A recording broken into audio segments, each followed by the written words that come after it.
Hello friend. Hello friend. सोर online दङ लाइभआव फैदोलाय दसे प्रमोसन खालामलायनोसैलाय गावजों गाव। दा आंनि लाइभआव सोर आंनि चेनेलखौ साबस्क्राइब खालामदों लाइभआव फैदो गाइसमोन गावजों गाव प्रमोसन खालामलायनोसै। सोर आंनि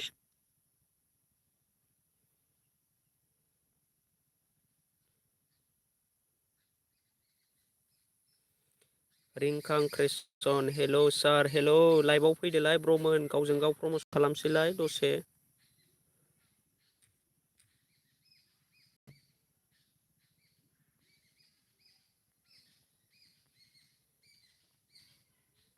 सोर अनलाइन दङ मेसेज खालामबानो जाबाय।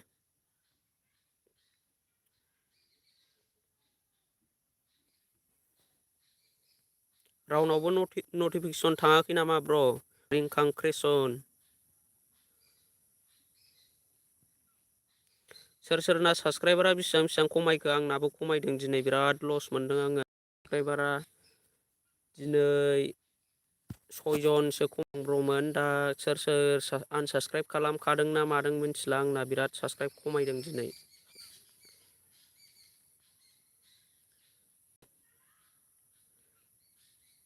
रिंखां क्रिस्टन गैया माथो ब्र? औ ब्र दाबो नटिफिकेसन थाङाखैदां सोरनावबा दाबो फैयाखै माथो मानसिफ्रानो।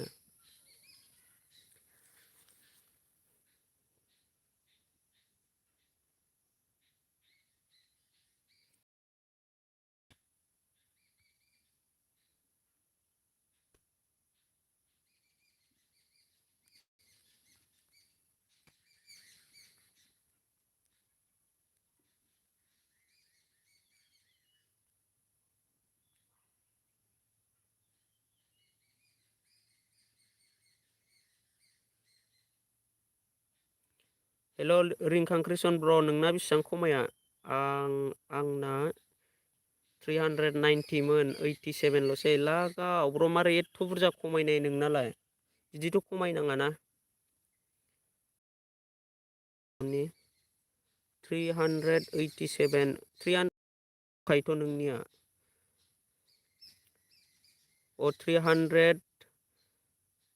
390आव 87 387ल' जायो होनबाथ' नोंनाबो गोगोम खमायदों ब्र। आंनाबो बेबायदिनो खमायदों।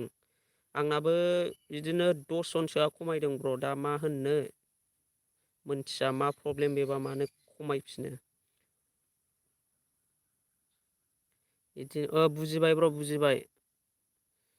दाथ' 387ल'सैना नोंनिया, आं नायखांबाय दासो।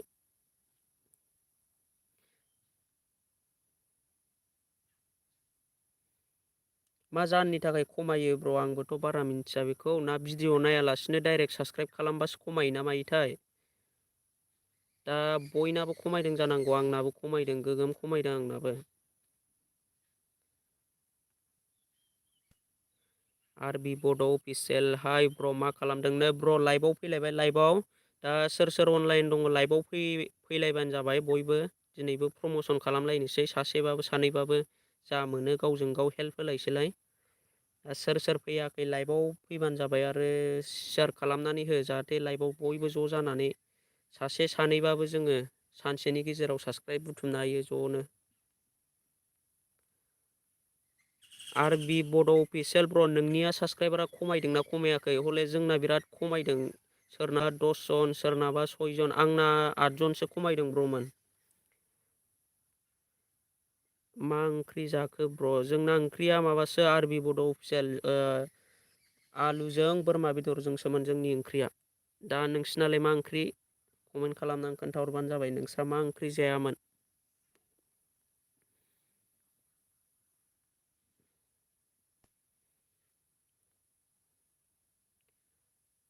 दा लाइभआव माथो मानसिफ्रानो फैयाखिसै। दा ना बयनाबो साबस्क्राइब खमायनायखाय बाबायसो नामा? आरबि बड' अफिसियेल जोंहा आलु दालिसोमोन ब्र, बरिया ब्र। रिंखां क्रिस्टन लागाव मालाय गोथावथारनो। जाबाय ब्र, मा बोरमाजों आलुजों गोथावमोन गोथावालाय। दा नोंसिनालाय मा ओंख्रिमोन ब्र? रिंखां क्रिस्टना मा ओंख्रिमोन?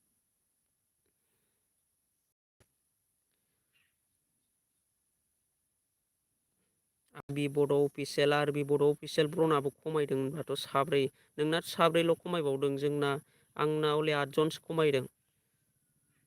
आरबि बड' अफिसियेल ब्र नोंना वाट्स टाइमा बेसेबां जाखो टटेल नोंनाथ' साबसक्राइबारा कमप्लिट जाबाय दा वाट्स टाइमा कमप्लिट जानो बेसेबां नांबावगौ नोंनिया? दा रिंखां क्रेसन ब्र नालाय वाट्स टाइमा बेसेबां जाखो?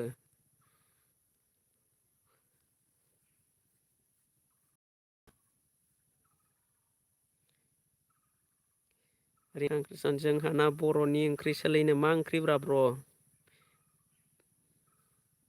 नारजि अमा नामा ना अनला दाउ?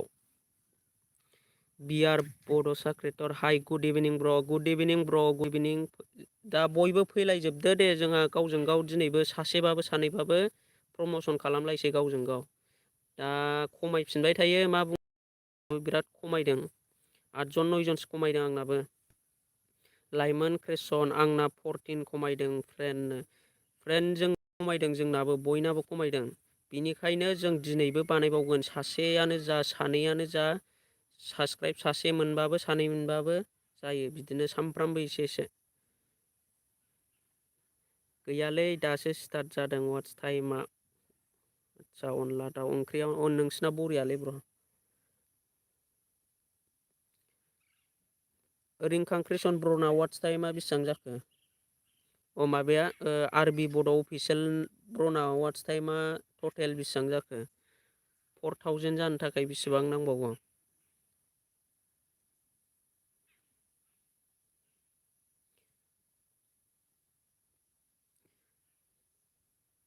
रावनावबो नटिफिकेसन थाङाखै नामा ब्रमोना रावबो अन होनानै लाया खोमा लाइभ फैनायखौ ओंखायनो मिथिया। दा जायफोर नटिफिकेसनखौ अन होनाखै अन होनानै लाबानो जाबाय आं बेबायदिनो फैबाय थागोन। सानफ्रामबो फैयाबाबो बिदिनो साननैजों खनसे बा सानथामजों खनसे बेबायदिनो फैबाय थागोन आं।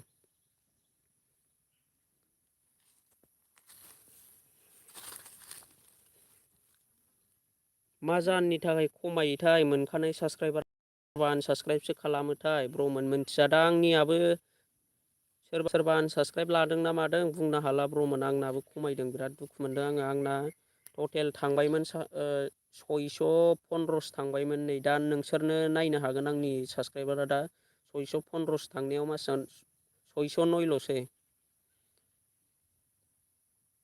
रिंखां क्रेसन आं हले फार्स्ट नायखायो दा ब्रादार आदसा बरिया ब्र। सोर सोर आंनि लाइभआव जयेन जादों कमेन्ट खालामनानै खोन्थाहर दिनैबो प्रमसन खालामसै गावजों गाव। सोर सोरना बेसेबां बेसेबां खमायदों खोन्थानानै लालायबानो जाबाय आरो सोरबाफोर आनसाबसक्राइब खालामलायफ्रांदोंबा लाबानो जाबाय।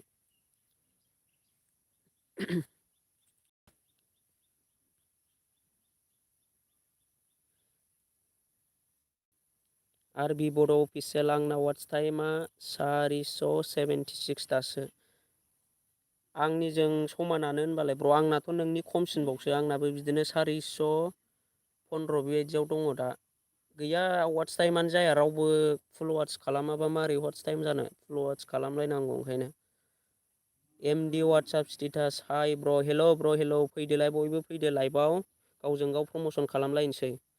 बिआर बड'सा क्रेटर अट'मटिक जायो भिडिअ' नायग्रोनानैसो साबसक्राइब खालामना होनांगौ अब्र'। जानोबो हागौ जोंना भिडिअ' नायनानै मोजां मोननानै साबसक्राइब खालामनाय बेबायदि खालामनांगौ खोमा।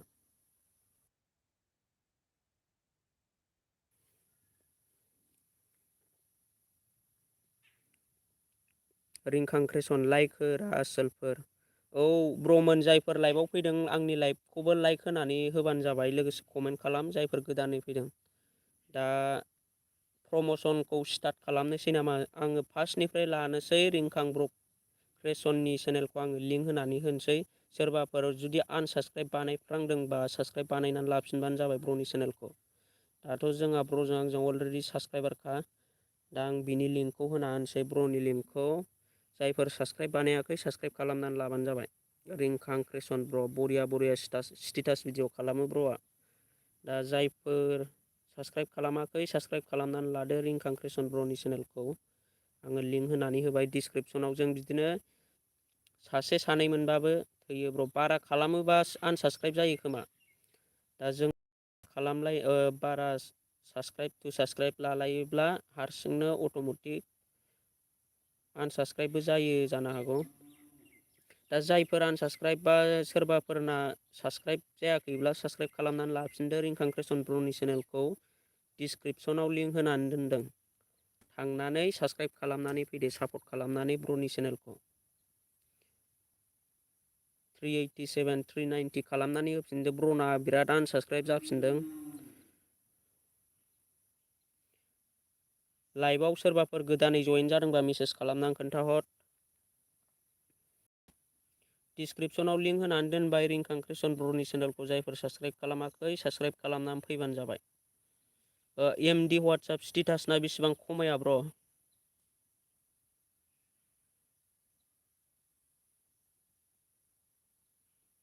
दंखायो खालामनाय एमडि वाट्सएप स्टेटास आं खालामखाबाय बिनिखौ ब्र'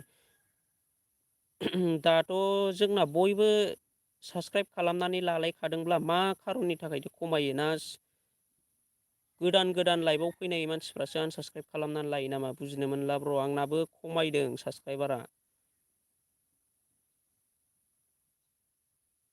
होनब्लाबो सोरबाफोर साबस्क्राइब खालामनानै लायाखैब्ला खालामनानै होनदों रिंखां कृष्ण ब्र'नि चेनेलखौ दा एमडि वाट्सएप स्टेटासना टटेल बेसिबां खमाया दिनैलाय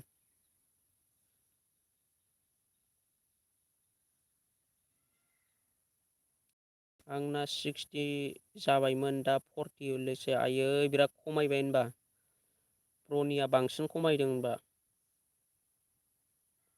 बिदिनो खमायदों आंनाबो 8 जनसो खमायदों आंनि साबस्क्राइबाराबो मोनखानाय साबस्क्राइबार टटेल आंनाबो 613 साबस्क्राइबार ना बेसेबांबा जाबायमोन 13 ना 15 दा 609ल'सै बिराद खमायदों आंनाबो 8था खमायदों ब्र' सेम जागोनबालाय ब्र' नोंजों आंनाबो बेबायदिनो खमायदों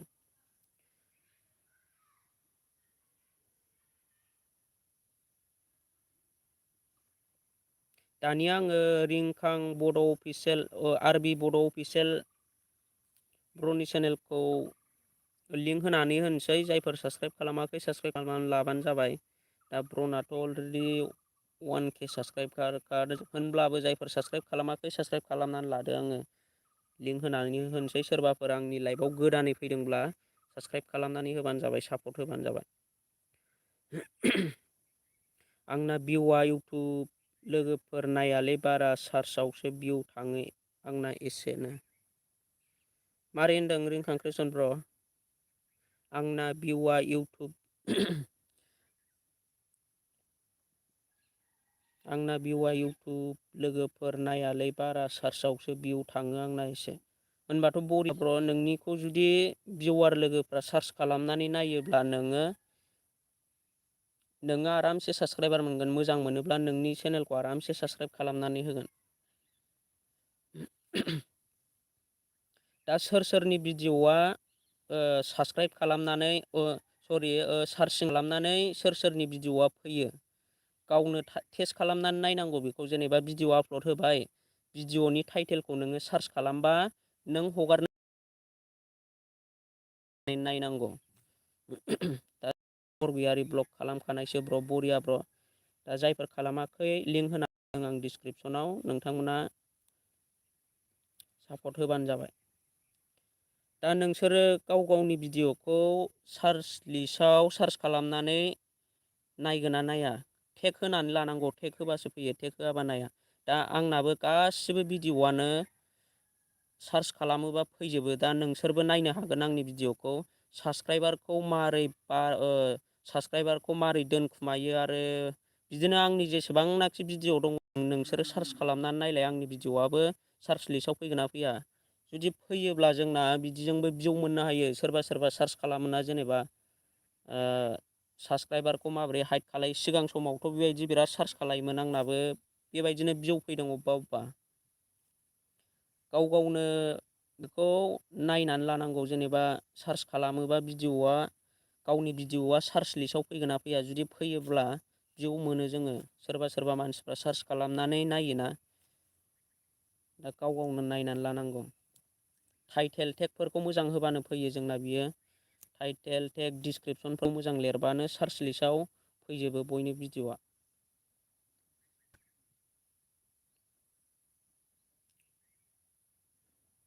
दा रिंखां क्रिसनाथ' अल फैजोबोबा बरियालै, लासैनो भिउ मोननो हागोन।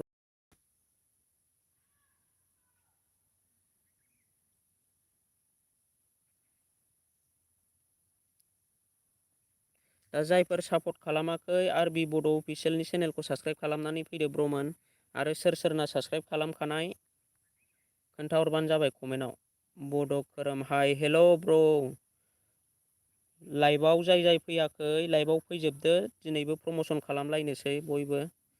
बड' खोरोम मा खबर आदा, लाइभआव आङो बेबायदिनो फैयो, बेबायदि टाइमबा दा नोंथांखौ आंनि लाइभआव फैनायनि थाखाय थेंक इउ ब्र'। दा जोङो बेबायदिनो गावजों गाव प्रमसन खालामगोन बयबो।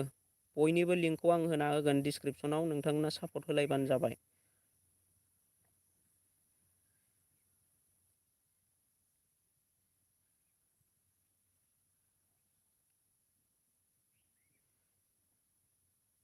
दा जायफोर आंनि लाइभआव दङ, जायफोर साबसक्राइब खालामाखै साबसक्राइब खालामनानै लादो ब्र'नि चेनेलखौ। आरबि बड' अफिसियेल ब्र'नि चेनेलखौ जायफोर साबसक्राइब खालामनानै लायाखै साबसक्राइब खालामनानै लाबानो जाबाय। आं डिसक्रिपसनाव लिंक होनानै दोनदों, आं बयनिखौबो बेबायदिनो मोनसे मोनसे होनानै होगोन। आरो खालामखानायबा खालामखानाय होनना बुंनानै लाबानो जाबाय कमेन्टआव। दा जोंना सानसुमा बरगयारि ब्लगआ अलरेडि साबसक्राइबारखा, आरो रिंखां क्रिसनाबो अलरेडि साबसक्राइबार।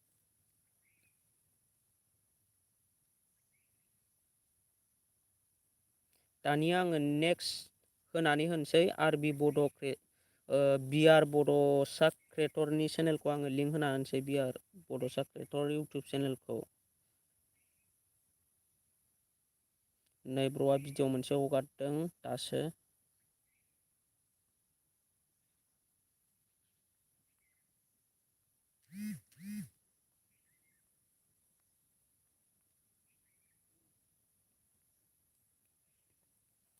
दा बड'सा क्रियेटर इउटुब चेनेलखौ जायफोर साबसक्राइब खालामाखै खालामनानै लादो ब्र'मोन, आरो सोरबाफोर आनसाबसक्राइब खालामनानै लाफ्लांबायदों साबसक्राइब खालामनानै लाफिनबानो जाबाय। दा जोंनाबो बयनाबो साबसक्राइबारा खमायदों, नायदो सोर सोर साबसक्राइब खालामाखै साबसक्राइब खालामनानै लाफिनलायबानो जाबाय। फोरमाय बसुमतारी बांद्राय टेग खालामनाङा, उनाव मनिटाइजेसन जानाय नङा ब्र'मोन, बारा टेग खालामनो नाङा। जानोबो हागौ ब्र', आं हले टेग खालामो अबेबा अबेबा भिडिअआव बांसिन।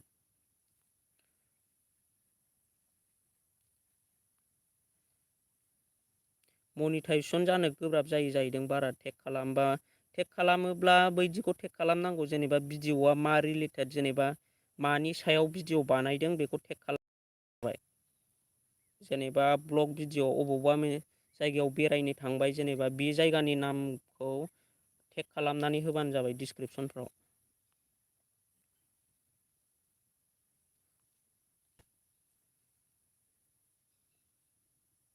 दा सोर सोर सापर्ट खालामाखै सापर्ट खालामनानै फैदो। बड'सा क्रियेटरनि चेनेलखौ आं डिसक्रिपसनाव लिंक होनानै दोनबाय ब्र'मोन। दा जायफोर साबसक्राइब खालामाखै साबसक्राइब खालामनानै फै, आरो साबसक्राइब खालामनानै लाफिनदो।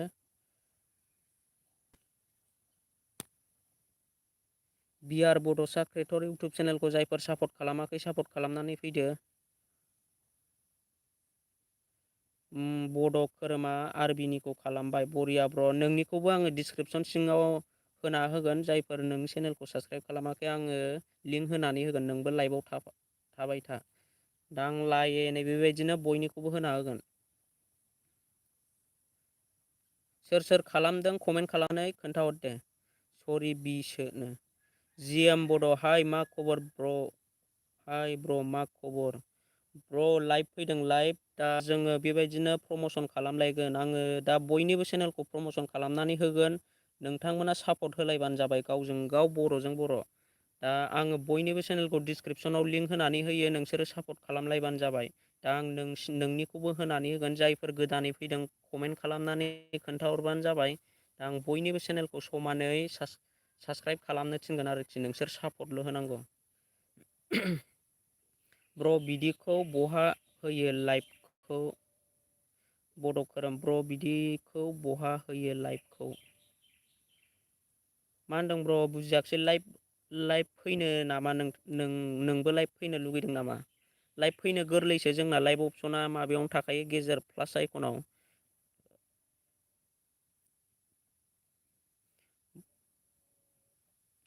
आंनिखौबो लाइक हो ब्र' नोंनिखौबो आङो होना होगोन ब्र' लाइभआव थाबाय थाबानो जाबाय। आरो जोंना एमडि वाट्सएप स्टेटास आंना बिनिखौ खालामखानायसो जोंना खालामखानायसो माबानिखौ बड'सा क्रिएटरनि चेनेलखौ अलरेडि साबसक्राइब खालामखानाय सोर खालामाखै खालामनानै फैबानो जाबाय।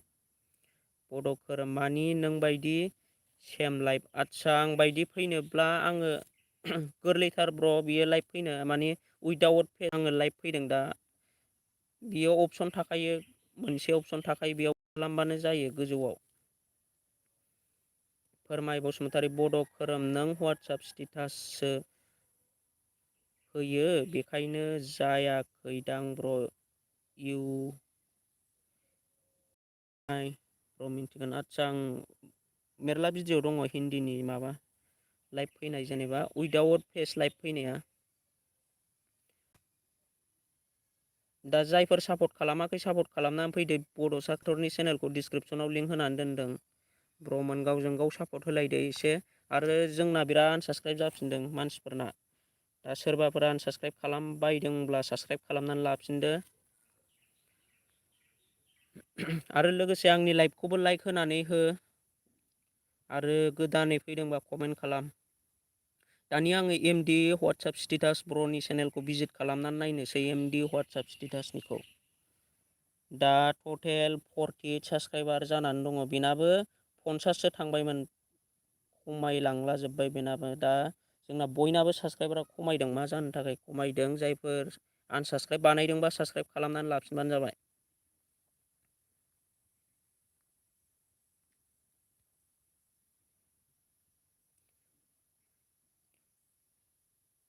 दा एमडि वाट्सएप स्टेटास ब्र'नि चेनेलखौ आङो लिंक होना होबाय जायफोर साबसक्राइब खालामाखै साबसक्राइब खालामनानै फैदो।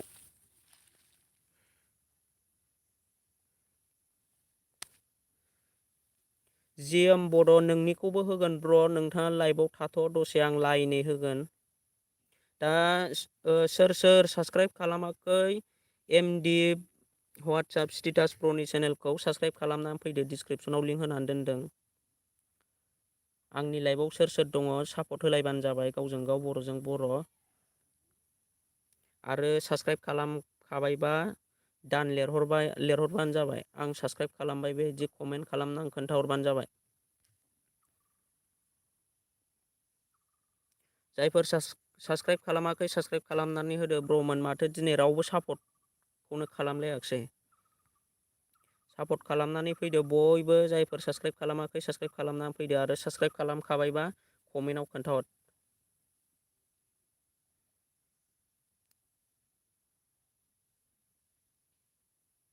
रिंखां क्रेसन ब्रना दंखायो एमडि वाट्सएप स्टेटासखौ जायफोर साबसक्राइब खालामाखै साबसक्राइब खालामनानै ला। सोर साबसक्राइब खालामखाखो कमेन्ट खालामनानै खोन्थाहरलाय।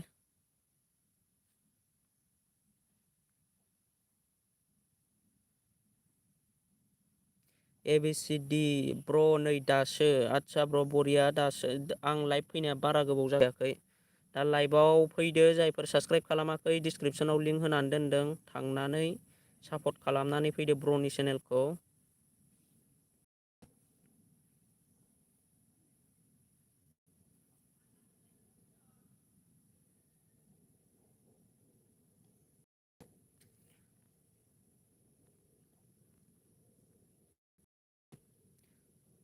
सापर्ट खालामनानै फैदो ब्र'मोन आं लिंक होना होदों दा नोंसोर सापर्ट खालामलायनांगोन। दा आं बयनिखौबो लिंक होना होगोन जायफोर सापर्ट खालामाखै सापर्ट खालामनानै फैबानो जाबाय।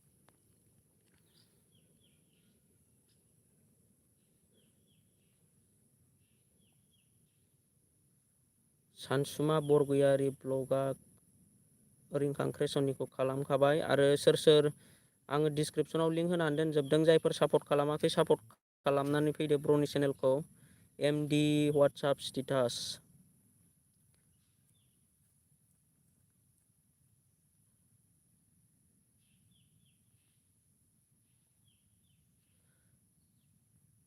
बड' cinematic shot hi hello' friend, हेल' लाइभ फैलायबाय गावजों गाव प्रम'सन खालामनो थाखाय। दा जायफोर लाइभआव दङ कमेन्ट खालामनानै खोन्थाहरबानो जाबाय। आरो आङो डिसक्रिपसनाव लिंक होनानै दोनदों, सापर्ट खालामनानै फैलायबानो जाबाय गासिबो। दा डिसक्रिपसनाव लिंक होनानै दोनदों, जायफोर सापर्ट खालामाखै सापर्ट खालामनानै फैयो। एमडि वाट्सएप स्टेटास ब्र'नि चेनेलखौ जायफोर सापर्ट खालामाखै सापर्ट खालामनानै फैदो आरो कमेन्ट खालामनानै खोन्थाहर, आङो सापर्ट खालामबाय होननानै खोन्थाहरबानो जाबाय। दा एमडि वाट्सएप स्टेटासना 60 जाबायमोन, दा 48ल'सै, होनबा नै बिराद खमायबाय ब्र'नि चेनेला। दा जायफोर आनसाबस्क्राइब खालामफिनबायदोंब्ला, आनसाबस्क्राइब खालामनानै लाफ्लांदोंबा साबस्क्राइब खालामनानै लाफिनबानो जाबाय ब्र'नि चेनेलखौ। दा 60 साबस्क्राइबाराव मारै 40ल' जाखो? दा जायफोर आनसाबस्क्राइब बानायदों, साबस्क्राइब बानायनानै लादो ब्र'मोन।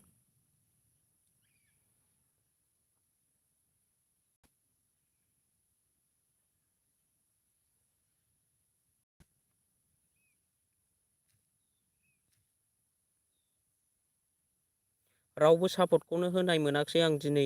रावबो माथो गोदान गैला नामा? आरो जायफोर गोदानै फैदों कमेन्ट खालामनानै खोन्थाहर, आरो सापर्ट खालामाखैबा सापर्ट खालामनानै फैदो।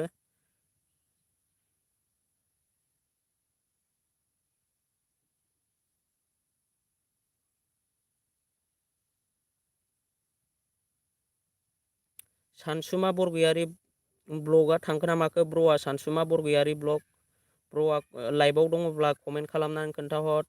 सानसुमा बरगयारि ब्लग ब्र'आ थांखो ना माखो लाइभनिफ्राय खोन्थाहरलाय। लाइभआव सोर सोर दङ मेसेज खालामहर। आंनि लाइभआव सोर सोर फैदों मेसेज खालामनानै खोन्थाहर। बड' सिनेमेटिक शट, हाय हेल' ब्र'। बड' सिनेमेटिक शट ब्र'आबो दङ आंजों लोगोसे लाइभआवनो।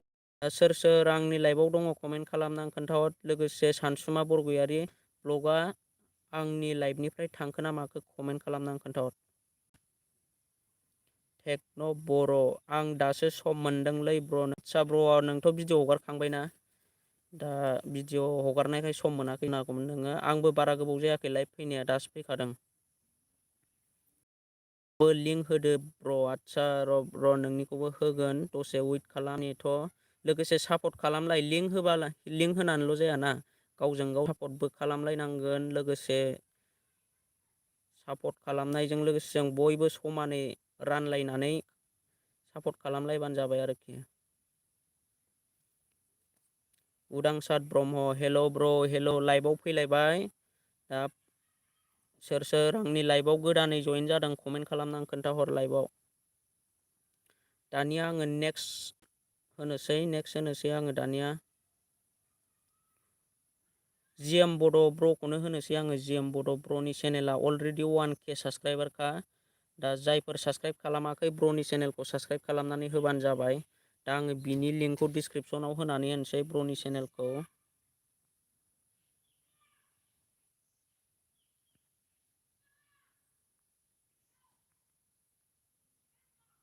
निजोम दिवारि निउ ब्र', अके ब्र', थेंक इउ आंनि लाइभआव फैनायनि थाखाय। आं बिदिनो प्रम'सन खालामना होगोन नोंथांमोनखौ, लाइभआव थाबाय था।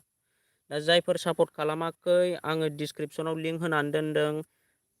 चेनेलनि मुङानो जाबाय जिएम बड' चेनेलखौ जायफोर सापर्ट खालामाखै अननानै प्लिज सापर्ट खालामनानै फैदो ब्र'नि चेनेलखौ। 1K साबस्क्राइबार दङ दा। ब्र'नि चेनेलखौ जायफोर सापर्ट खालामाखै सापर्ट खालामना फैबानो जाबाय। 50 भिडिअ दङ। लोगोसे सापर्ट खालामाखैबा सापर्ट खालामनानै फैबानो जाबाय। टेक्न' बर', मैयानि साबस्क्राइब खालामनाया गैयालै ब्र', मा जाबावगोन मोनथिया ब्र'। दा आंनाबो खमायदों, आंना बिराद खमायदों। 8 जन 9 जनसो खमायदों ब्र'। आंना बानो जाबाय। खालामबाय आं अके बरिया ब्र'। जोंना टेक्न' बर'आ साबस्क्राइब खालामनानै फैबाय जिएम बड' इउटुब चेनेलखौ। दानिया निजोम दिवारि ब्लग निउ साबस्क्राइबार अननानै आंनिखौबो लिंकखौबो होना होदो। अके ब्र', लाइभआव दसे थाथ'बानो जाबाय, आं लिंक होगोन नोंनिखौ। आं बयनिखौबो होना होखायो। दा नोंथांमोना गावजों गाव सापर्ट खालामलायबानो जाबाय।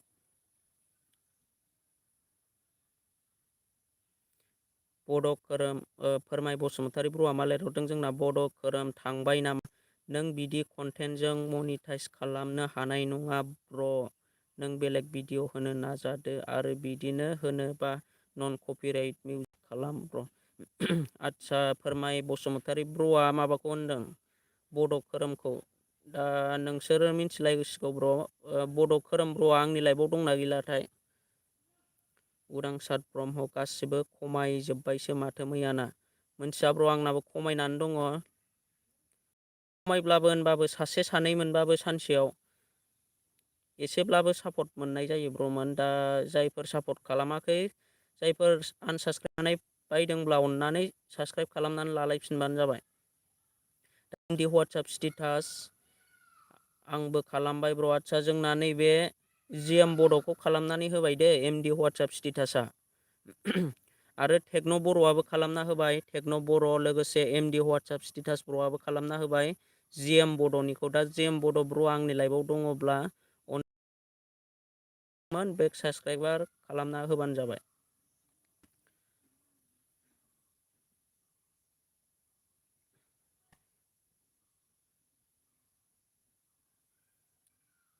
दानिया आङो नैबे जोंना नैबे ब्र'आ थांखो ना माखो बड' खोरोम ब्र'आ थांखो ना माखो आंनि लाइफनिफ्राय।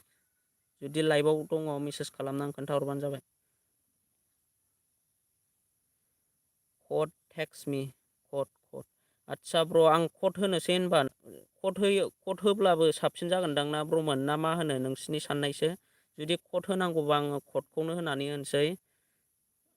कडआ जाहैगोन जेनेबा जायनो स्पिड टाइप खालामनो हायो बिनि जायनो आंनि बुंनाय कडखौ टाइप खालामनो हायो बेनो फार्स्ट टाइप खालामनानै होनो हायोब्ला आङो लिंकखौ होनानै होगोन। दा नोंथांमोना जुदि सापर्ट खालामोबा आं कडखौबाबो होनानै होगोन। दा नोंथांनि सायावसो कड होनांगौ ना होनाङा। दा सोर सोर होजानो लुगैयो सोर होजानो होनाङा नोंसोरो कमेन्ट खालामनानै खोन्थाहरलाय। कडआनो जाहैबाय आं जिखुनु मोनसे कड बुंना होगोन लोगोसे कडखौ जाय फार्स्ट टाइप खालामनो हायो आङो बिनिखौ प्रमसन खालामनानै होगोन। सोर सोर लाइभआव दङ खोन्थाहरलाय दे कड होनांगौबा होनोसै आङो। जोंना रिंखां कृष्णआ कड बिदों लोगोसे उनजु बिथाङा बर' नामाथाय अनजु किलारि दा रिंखां कृष्ण कडखौनो होसै होनबा नोंथांमोना। दा कडखौ होनोसै आङो 25 दे ब्र' 25 टाइप खालामनानै हरदो। जायनो फार्स्ट कड लिरनो हायो आङो बिनि चेनेलखौ आङो प्रमसन खालामनानै होगोन। कडनि माबायानो जाबाय 25। आदसा दानिया जोङो नायनोसै फार्स्ट कमेन्टआ जोंना रिंखां कृष्ण ब्र'नि चेनेलखौ आङो अलरेडि डिसक्रिपसनाव लिंक होनानै दोनखादों। आरो होनब्लाबो कडखौ फार्स्ट टाइप खालामनाय हिसाबै होनब्ला खनसे आङो होना होबावसै दा ब्र'नि चेनेलखौ। दा जाय फैबानो जाबाय।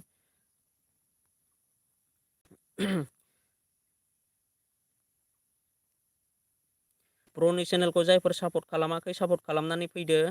दा ब्र'आ बयनिख्रुइबो टाइप खालामनो हादों कडखौ। दा सेकेन्डआव दं जोंना उदांसार ब्रह्मआ सेकेन्ड। लोगोसे फोरमाय बसुमतारी खालामखानायसो। सोर सोर साबसक्राइब खालामखाखो कमेन्ट खालामनानै खोन्थाहर सोर सोर सापर्ट खालामाखै। ब्र'नि चेनेलखौ सोर सोर साबसक्राइब खालामाखै साबसक्राइब खालामनानै फैदो ब्र'नि चेनेलखौ रिंखां कृष्ण ब्र'नि चेनेलखौ।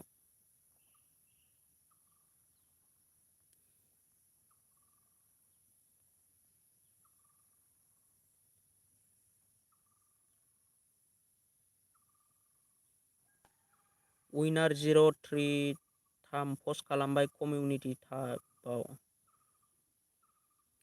आदसा ब्र' र'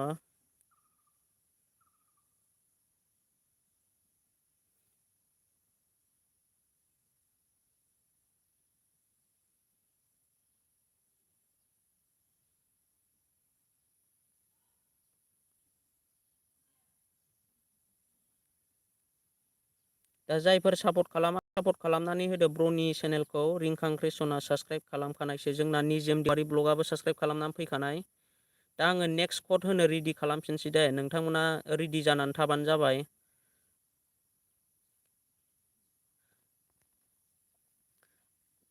दे आंनिखौबो होना होदो अननानै। आदसा आं निजोम दाथ' बयबो मा होनो दाथ' बयबो साबस्क्राइब खालामनानै लाखानाय। दा आङो गोदान चेनेल प्रमसन खालामनोसै, मानो होनोब्ला कदबा जोंना माखासे मानसिफ्रा टाइप खालामख'नो हानाय नङाना। ना कदखौनो होबावनांगोन ब्र'मोन, नोंथांमोना कमेन्ट खालामना बुंबानो जाबाय।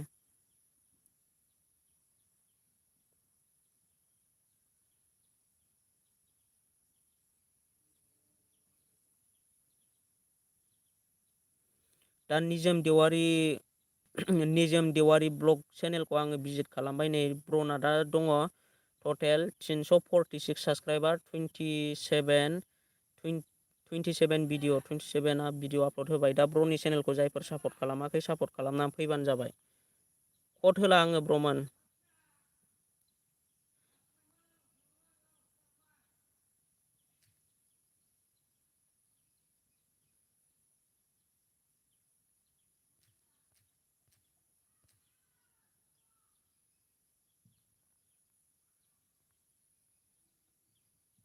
दा निजोम देवारि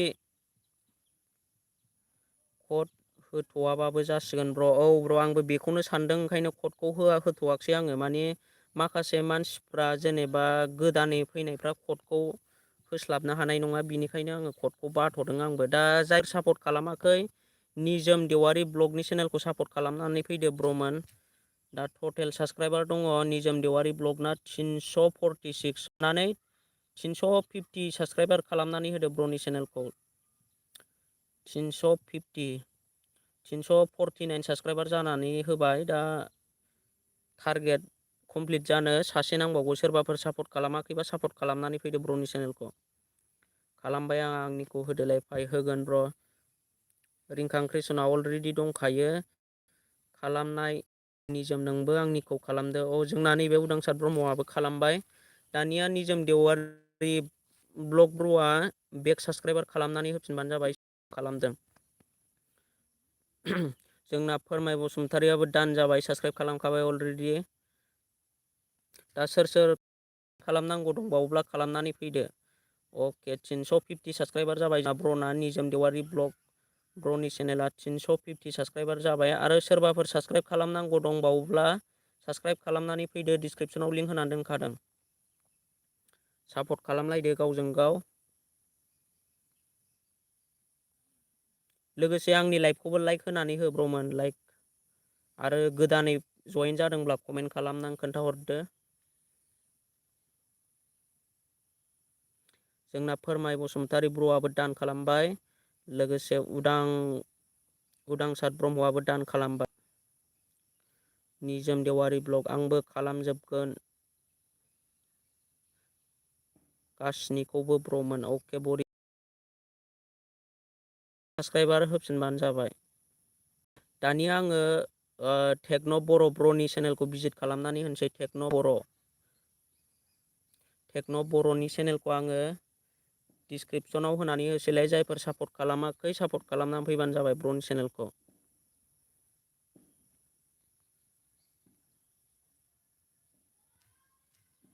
टेक्न' बर' ब्र'नि चेनेला बेसेबां खमाया साबस्क्राइबारा? जायफोर सापर्ट खालामाखै सापर्ट खालामनानै फैबानो जाबाय।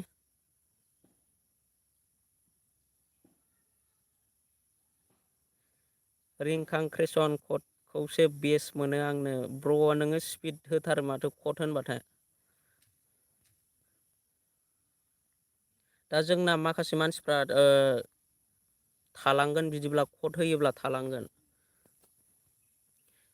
टेक्न' बर' मैया खालामनाया 9 लाखआव 9 जन खमायदों होनबा ब्र'नाबो।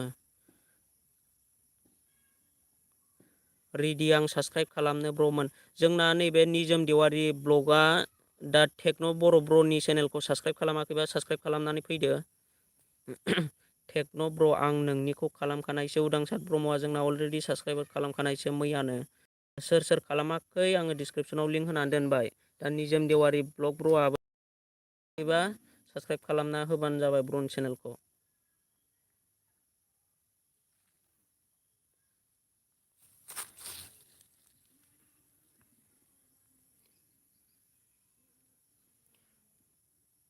दैहुं नार्जारि आंनिखौबो होदो ब्र'।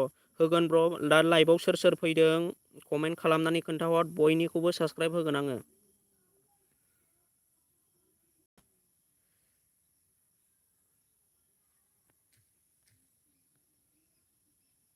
अनलि वान सासेल' बारायदों दा, सासेल' बारायदों। दा जायफोर सापर्ट खालामाखै सापर्ट खालामनानै फैदो ब्र'नि चेनेलखौ। चेनेलनि मुङानो जाहैबाय टेक्न' बर'। टेक्न' बर' ब्र'नि चेनेलखौ जायफोर सापर्ट खालामाखै सापर्ट खालामनानै फैदो। टेक्न' बर'निखौ खालामबाय आं। निजोम देवारिया खालामबाय जोंना, लोगोसे फोरमाय बसुमतारियाबो खालामखानायसो। आरो रिंखांख्रेसनाबोथ' खालामखानाय जानांगौ। दा बिकास गेमिं ब्र'आ जुदि खालामाखैब्ला खालामनानै होदो। बिकास गेमिं ब्र'। हेल' ब्र', गुड इभिनिं। गुड इभिनिं ब्र'। दिनैबो प्रमसन खालामलायदों जोंहा। जायफोर सापर्ट खालामाखै सापर्ट खालामनानै फैदो। आं दा डिसक्रिपसनाव लिंक होनानै दोनदों। टेक्न' बर' ब्र'नि चेनेलखौ जायफोर सापर्ट खालामाखै सापर्ट खालामनानै फैदो।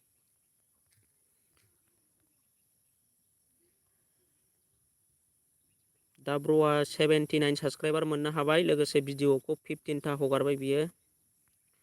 भिडिअखौबो रानिं होफालांनो नाजा ब्र'मोन। जायफोर इउटुब चेनेल रेगुलार नङाबाबो रेगुलार होनो हायोबा भिडिअखौ, रानिं भिडिअ आपल'ड होनो हायोब्ला जोंना चेनेला थाब ग्र' जायो। सानसुमा बरगयारि ब्लग खालामखानायसो ब्र'। आंनिखौ होआसै नामा ब्र'? नोंनिखौ होनो नागिरदोंमोन ब्र'। दहाय कमेन्ट खालामनो थिनदोंमोन आङो। नोङो कमेन्ट खालामनो हायाखिसै। होनब्लाबो होगोन, दाबाबो होगोन आं नोंनिखौ। दसे नेथ'बानो जाबाय।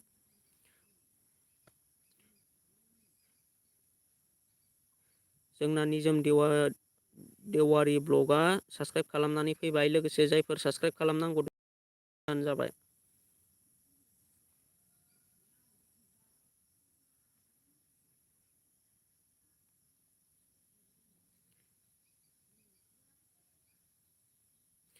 दा आङो सानसुमा बरगयारिया थालांदों जोंना ब्र'नि चेनेलखौ आङो दा डिसक्रिपसनाव लिंक होना होफिनसै। जायफोर सापर्ट खालामनानै फैबानो जाबाय। सानसुमा बरगयारि ब्लग।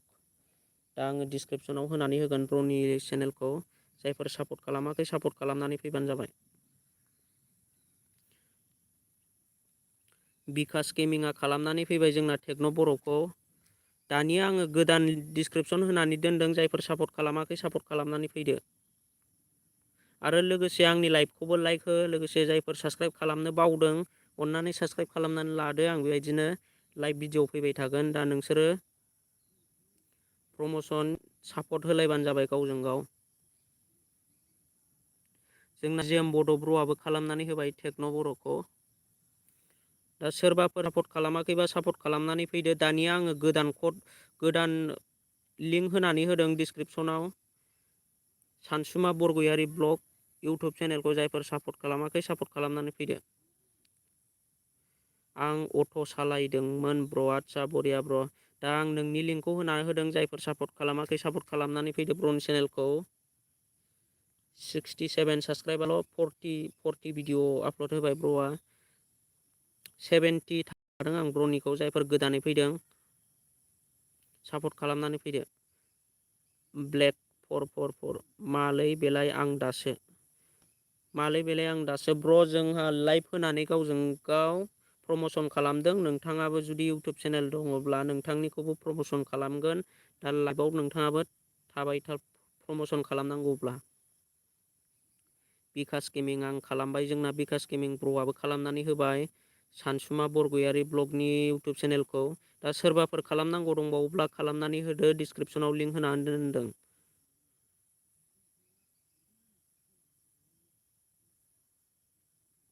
जायफोर सापर्ट खालामाखै सापर्ट खालामनानै फैदो। ब्लेक रिंखांख्रेसना मा होनदों जोंना? ब्लेक 44 वेलकाम टु लाइभ स्ट्रिम। आदसा रिंखांख्रेसनासो नामा? दा रिंखांख्रेसननिफ्राय जागोन बियो। जिएम बड' सानसुमानिखौ आंबो खालामबाय। जोंना जिएम बड'आ खालामनानै होबाय सानसुमा ब्र'निखौ। लोगोसे सानसुमा ब्र'आबो सोर खालामदोंमोन खालामना होबानो जाबाय बेक।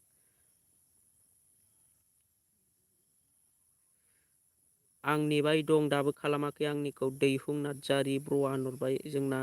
दा खालामनांगौ गोबां दङ बयनिखौबो समानै खालामगोन। दैजहम ब्र'मोन दा रागा जोंलायनो नाङा सापर्ट होलायनांगौ रागा जोंलायनानै लाब गैया सापर्ट होलायनांगौ जों बयबो। दा आं नोंनिखौ साबसक्राइब खालामनानै लाबाय ब्र' नोंबो आंनि खालामाखैबा खालामनानै लादो लोगोसे आङो नोंनि चेनेल लिंकखौ डिसक्रिपसनाव होनानै होसै।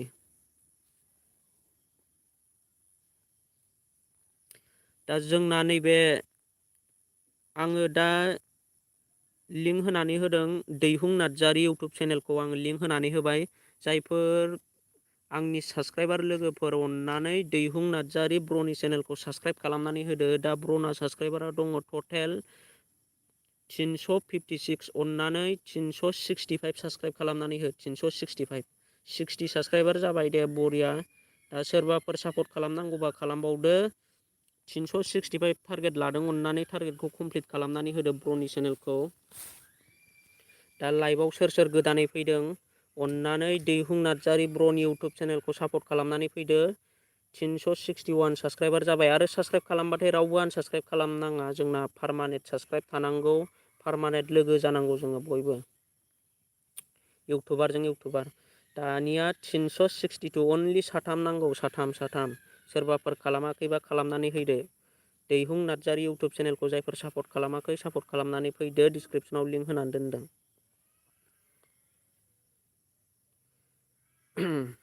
जोंना सोर खालामखो एमडि वाट्सएप स्टेटासआ साबसक्राइब खालामनानै फैबाय सानसुमानिखौ। दा आङो एमडि वाट्सएप स्टेटास प्र' डिसक्रिपसनाव गोदान लिंक होनानै दोनदों। बेनो जाहैबाय दैहुं नार्जारि इउटुब चेनेल जायफोर सापर्ट खालामाखै सापर्ट खालामनानै होदो। AYMSS आंना दिनैबो 8 जन खमायफिनलायबाय माबोरै जानांगौलै बिदिबालायनो। आंनाबो 8 जन खमायदों ब्र' दा जानो हागौ जोंना बयनाबो एसे खमायदों बिनिखायनो जोङो दिनै गोदान साबसक्राइब लाफिनगोन।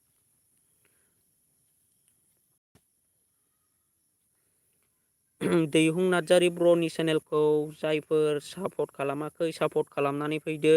लोगोसे दैहुं नार्जारि ब्र'आबो सापर्ट खालामनानै होफिननांगोन नङाब्ला जोङो होननानै थाङोब्ला जानाय नङा ब्र' दा नोंबो बिसोरखौ सापर्ट होफिननांगोन जाय नोंखौ सापर्ट खालामदों नोंबो सापर्ट होनांगोन। गावजों गाव जयै जों ज' जानानै सापर्ट लालायनांगोन। दा सोर सापर्ट खालामाखै आङो डिसक्रिपसनाव लिंक होनानै दोनदों अननानै सापर्ट खालामनानै फैबानो जाबाय। दैहुं नार्जारि ब्र'नि इउटुब चेनेलखौ जायफोर सापर्ट खालामाखै सापर्ट खालामनानै फैदो।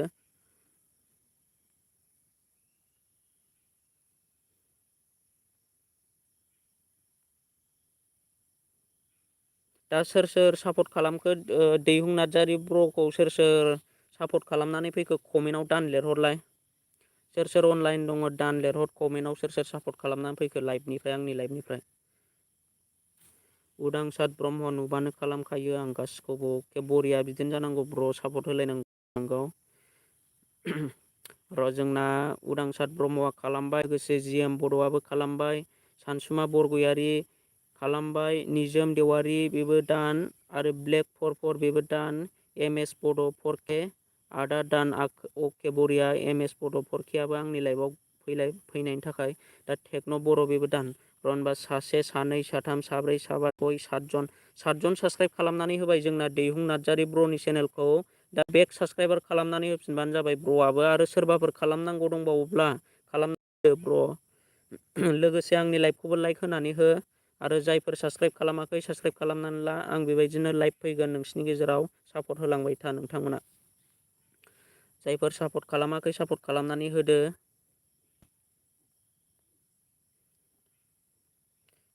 दा सोरबाफोर गोदानै लाइभआव जयेन जादोंब्ला अननानै कमेन्ट खालामनानै हो। मिनि मिक्स आंहा दासो आदा अके फ्रेन्ड आंबो बारा गोबाव जायाखै लाइभ फैनाया।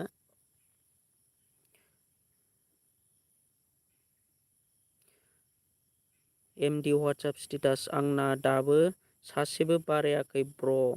दैहुं नार्जारि थेंकिउ ब्र'मोन ओमफ्राय भिडिअ'आव कमेन्ट खालामलायदो। अके बरिया ब्र' दैहुं ब्र'आ दा बेक साबसक्राइबार खालामनानै होफिन लोगोसे आं लिंक होनानै होबाय थागोन गासैनिखौबो सापर्ट खालामनानै फैलाय। दा जोंना टारगेट कमप्लिट जाबाय दिहुं नार्जारि ब्रना 365। दानि आङो गोदान लिंक होनानै होनोसैलाय। लाइनै होजोबगोन दे, गाज्रि मोनलायनाङा बयनिखौबो। जोंना नैबे एमडि वाट्सआप ब्र'आ दुखु जाबाय जोंना, माने सासेबो बारायाखै लिंक होब्लाबो। जायफोर दा गोदानै फैदों अननानै प्लिज सापर्ट खालामनानै होदो। आं दा गोदानै लिंक होना होफिनसै ब्र'नि चेनेलखौ। बेना नै रावबो सापर्ट खालामनानै फैयाखै दासिमबो। 48 साबस्क्राइबारानो 48 साबस्क्राइबार दङ। मा होनदों जोंना सानसुमा बरगयारि ब्लगआ? सोरबा थगायो ब्र'। औ ब्र', बिदि जानो नाङा। जोङो थगायलायनो नाङा, गावजों गाव सापर्टसो होलायनांगौ। सोर साबस्क्राइबार मोननानै थांनो नाङा, आरो मानसिफ्रा साबस्क्राइबार मोनखांबा थाङो। ओंखायनो आं एखमबा सोंफिननायाव, कमेन्ट हरफिननायाव मोनथियो आङो, सोंफिनो ना सोरबा साबस्क्राइबार लाखांबाथाय थाङो। थांलायनाङा, सापर्ट होलाय बयबो गावजों गाव। दा जोंना एमडि वाट्सआप स्टेटास आङो सिगाङाव लिंक होदोंमोन, होनब्ला गासैबो सापर्ट खालामाखै दा ब्र'खौ। सोरबाफोर साबस्क्राइब खालामाखैबा साबस्क्राइब खालामना लादो। एमडि वाट्सआप स्टेटासखौ आं डिसक्रिपसनाव लिंक होनानै दोनदों। अके, दासो सानै बारायदों, दाबो सानैल'। 55 साबस्क्राइब खालामनानै हो, सोरबाफोर लाइभआव गोदानै जइन जादोंब्ला।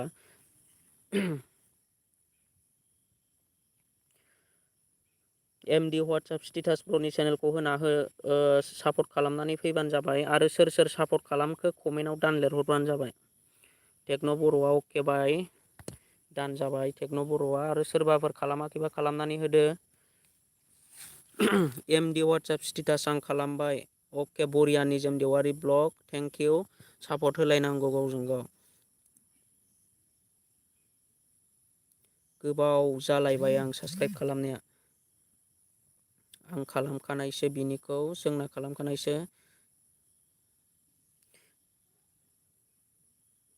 दा सोर सापर्ट खालामाखै, सापर्ट खालामनानै फैबानो जाबाय। गोदान लाइभ फैनाया, गोदान आंनि लाइभआव गोदानै जइन जानाया सापर्ट खालामाखैबा सापर्ट खालामनानै फैबानो जाबाय। दा माखासे फुराना साबस्क्राइबाराथ' अलरेडि साबस्क्राइबारखा।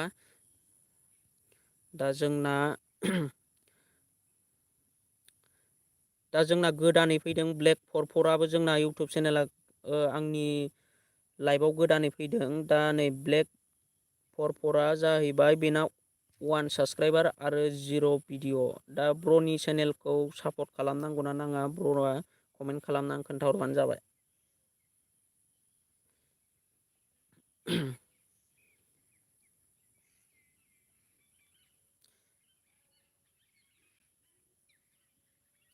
दा आङो नैबे AYMSS ब्र'नि चेनेलखौ लिंक होनानै होनोसै। AYMSSआ आंनि लाइभआव दंना गैया कमेन्ट खालामनानै खोन्थाहर ब्र'।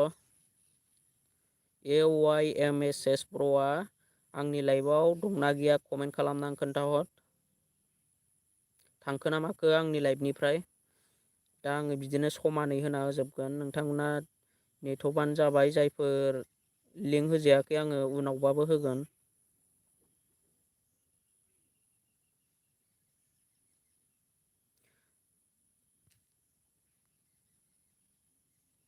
आंनिखौबो होदोलाय ब्र', गैथ'लाबा आंनिखौबो होदो ब्र'। जोंना नैबे मिनिमिक्स ब्र', दसे नेथ'बानो जाबाय, आं होजोबगोन। आं दा नैबे उदांसार ब्रह्म ब्र'निखौ होना होसै। उदांसार ब्रह्म ब्र'निखौ। दा टटेल साबस्क्राइबार दङ 33 साबस्क्राइबार। दा ब्र'ना बेसेबां साबस्क्राइब खमायदों कमेन्ट खालामनानै खोन्थाहर। दा जायफोर सापर्ट खालामाखै उदांसार ब्रह्म ब्र'नि चेनेलखौ सापर्ट खालामनानै होदो। मिनिमिक्स ब्र' आं नोंनिखौबो होगोन नेक्स्टआव। दा नोंथाङा सोरखौ सापर्ट खालामाखै सापर्ट खालामनानै फैदो। सानसुमा बरगयारि ब्लग, रथ' दसे पेसेन्जार दोहैगोरनि दसे प्लिज। अके ब्र', अके, जेबो नङा। नोंथाङा लाइभआव फैफिनबानो जायो सम मोनोब्ला। जोंना टेक्न' बर'आ अकेखा। आरो MS बड' फरकेना 7 जन खमायदों। नोंना 7 जन खमायदों ब्र'। आंना दा बेबायदिनो खमायदों जोंना सोरनाबा 8 जन सोरनाबा 7 जन सोरनाबा 3 सोरनाबा 4 बेबायदिनो खमायजोबदों। खमायब्लाबो होनबाबो जोङो प्रम'सन सापर्ट खालामलायनायखौ नागारनो नाङा खमायबाबो। खालामलायनांगौ जोङो। जोंना उदांसार ब्रह्मना 4 खमायदोंनो। दा 33 साबस्क्राइबारल' जानानै दङ उदांसार ब्रह्मना। सोरबाफोर साबस्क्राइब खालामाखैबा साबस्क्राइब खालामनानै लादो। 34 साबस्क्राइबार जाबाय, दाबो सासेल' बारायदों।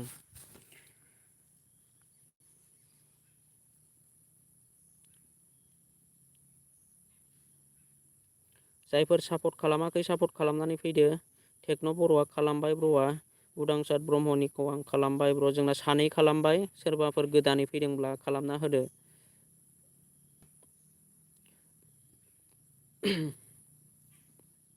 दान जाबाय जोंना MS बर'आबो। 3 खालामबाय आरो सोर खालामनांगौ दंबावो खालामनानै फैबानो जाबाय। डिसक्रिपसनाव लिंक होनानै दोनदों। 34 साबस्क्राइबार जाबाय। 2ल' बारायदों दाबो। 35 खालामनानै हो आरो खालामनांगौ दङब्ला खालामनानै लाजोब। सोरबाफोर साबस्क्राइब खालामाखैब्ला खालामखानायसो जोंना मिनि मिक्स प्र'ना अलरेडि साबस्क्राइबारखा।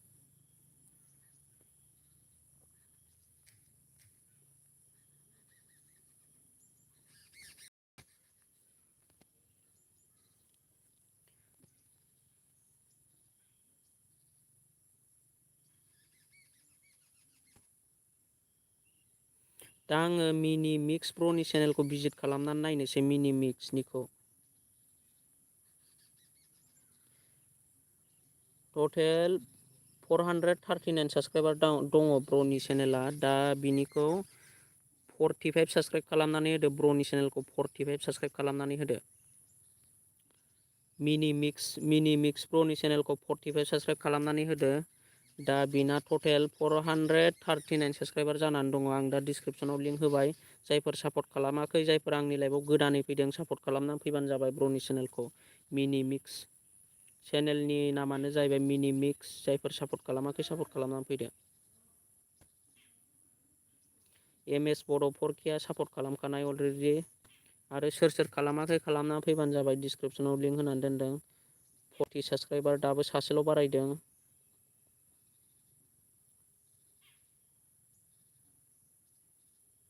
जायफोर सापर्ट खालामाखै सापर्ट खालामनानै फैदो। ब्र'मोन 45 टारगेट लादों आङो।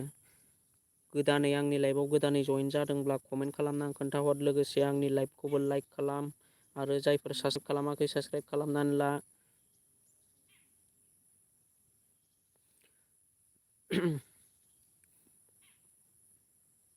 सोर खालामखो दान लिरहरबानो जाबाय। जोंना निजोम देवारि ब्लगआ खालामनानै होबाय। टेक्न' बर'आबोथ' अलरेडि खालामखानायसो। MS 3 ओंखारबाय। आंनि कमेन्ट फरायालै नुबाबोनो। GM बड' आङो नुस्लाबाखै आरो नोंनि कमेन्टखौ मानो फराया जानो ब्र'। फरायो, गासैनिखौबो फरायो। कमेन्टआ दावखोबाय थायो हास्लाबा। दा नोंथाङा आंखौ गाज्रि मोनबायबा सरि। आं बयनिखौबो कमेन्टखौ फरायो। लोगोसे बयखौबो प्रम'सन खालामगोन आङो। सासेनिखौल' नङा। रागा जोंनानै लाब गैया ब्र'। सापर्टसो होलायनांगौ गावजों गाव। दैहुं नार्जारि दान जोंना ब्र'आबो खालामनानै फैबाय। दा जायफोर सापर्ट खालामाखै सापर्ट खालामनानै फैदो मिनि मिक्स ब्र'नि चेनेलखौ। सोर सापर्ट खालामाखै सापर्ट खालामनानै फै। डिसक्रिपसनाव लिंक होनानै दोनदों। चेनेलनि मुङानो जाहैबाय मिनि मिक्स। जायफोर सापर्ट खालामाखै फटाफट सापर्ट खालामनानै फैबानो जाबाय। लोगोसे कमेन्टआव दान लिरबानो जाबाय। दा खालामबायबा आङो गोदान लिंक होनानै होनोसैलाय।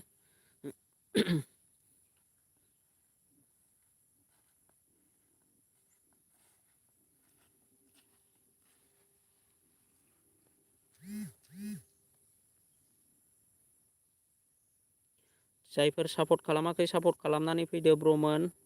आरो आङो दा गोदान लिंक होनानै होनोसै। आरो सोरबाफोर लाइभआव गोदानै फैदोंब्ला कमेन्ट खालामनानै खोन्थाहरदो।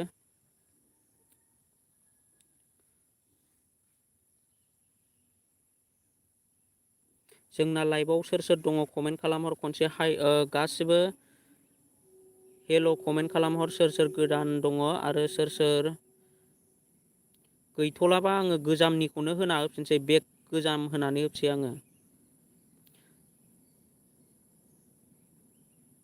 MS बड'आव 4K आदसा ब्र'नि चेनेलखौ आङो होनानै होआखै दा ब्र'नि चेनेलखौ होना होनोसै बड'आव 4K ब्र'ना दा दङ 364 आरो 77 भिडिअ दा आं ब्र'नि चेनेलखौ लिंक होनानै होबाय जायफोर सापर्ट खालामाखै सापर्ट खालामनानै फैदो दा MS बड'आव 4K ब्र'नि चेनेलखौ जायफोर सापर्ट खालामाखै सापर्ट खालामनानै होदो 364 साबस्क्राइबार जानानै दङ अननानै बिनि चेनेलखौ 70 साबस्क्राइब खालामनानै फैदो 370 टारगेट लादों आङो ब्र'नि चेनेलखौ सोरबाफोर गोदानै आंनि लाइभआव जइन जादोंब्ला अननानै सापर्ट खालामनानै फैदो ब्र'आ टारगेट लादों 375 टारगेट लाब्लाबो जाया ब्र' सापर्ट होलायोबा आरो जुदि अलरेडि साबस्क्राइबार मानसिफोर थाखायोब्लालाय मारै जानो दा गोदानै दङब्ला जागोन दा खालामखानायब्ला जानाय नङा अलरेडि साबस्क्राइबार दंखायोबा दा ब्र'आ लादों 75 दा 65 साबस्क्राइबार जाबाय अननानै 70 खालामनानै होदो 370 आरो खालामाखैबा खालामजोबनानै लादो सोरबाफोर साबस्क्राइब खालामाखैबा जोंना र' मिनि मिक्सआ खालामखाबाय आरो MD वाट्सएप स्टेटासआबो खालामखाबाय निजोम देवारिया फैबाय टेक्न' बर'आबो खालामखानायसो MS बड' 4Kआबो सापर्ट खालामखानाय सरि MS बड'नि चेनेलखासो बियो दा MS बड'खौ सोर सोर सापर्ट खालामाखै सापर्ट खालामनानै फैदो गोदानै फैदोंब्ला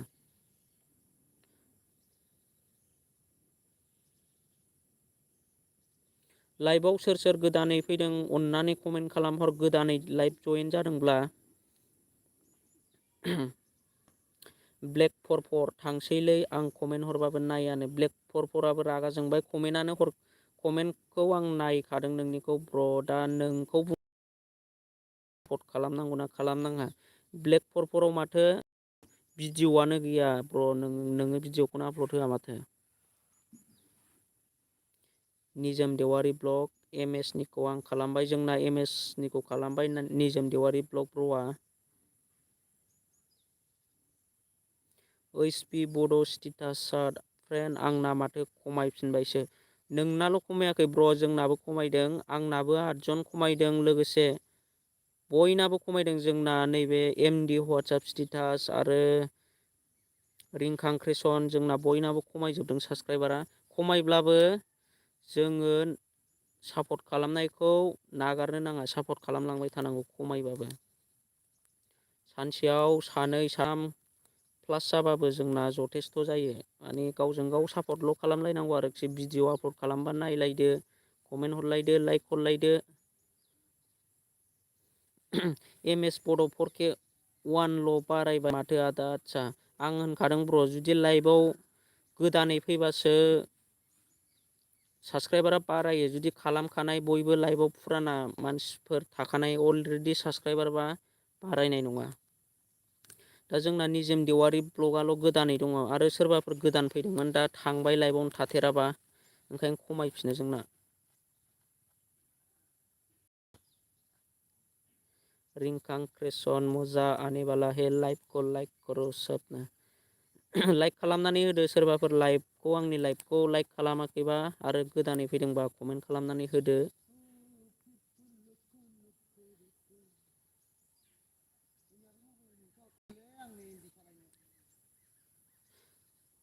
जायफोर आं डिसक्रिपसनाव लिंक होनायखौ जायफोर साबस्क्राइब खालामाखै साबस्क्राइब खालामनानै लादो MS बड' 4K दा अनलि सासेल' बारायदों ब्र'नि चेनेला 70 जायोबा 70 टारगेट कमप्लिट जायोबा मोजां मोनगौमोन दा सोरबाफोर गोदान फैदोंब्ला सापर्ट खालामनानै होदो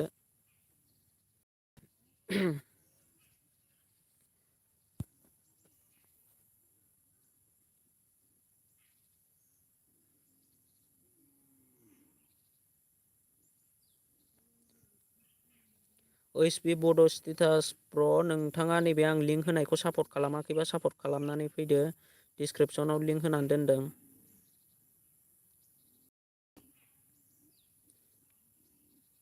आंना 4ल' बारायदों माथो ब्र'नो निजोम देवारि ब्र'नि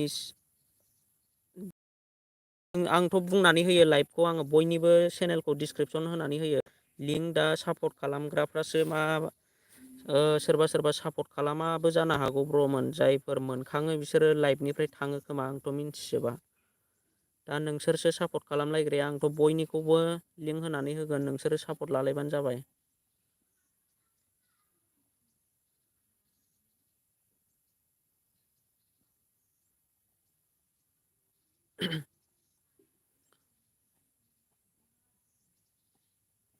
OSP बड' स्टेटास प्र'नि चेनेलखौ आं दा भिजिट खालामनानै नायनोसै दा OSP बड' स्टेटासनि चेनेला टटेल साबसक्राइबार दङ 396 ब्र'नि चेनेलखौ अननानै 400 साबसक्राइब खालामनानै होदो ब्र'नि चेनेलखौ जायफोर साबसक्राइब खालामाखै जायफोर सापर्ट खालामाखै सापर्ट खालामनानै फैदो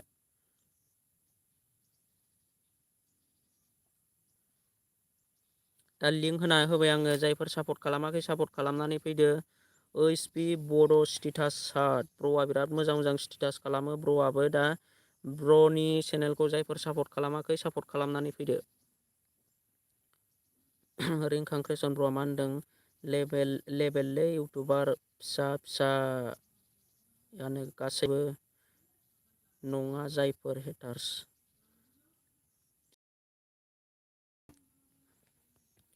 दे ब्र'मोन सापर्ट खालामनानै होदो गावजों गाव दा आङो लिंक होनानै होदों जायफोर सापर्ट खालामो OSP बड' स्टेटास ब्र'नि चेनेलखौ जायफोर खोन्थाहरबानो जाबाय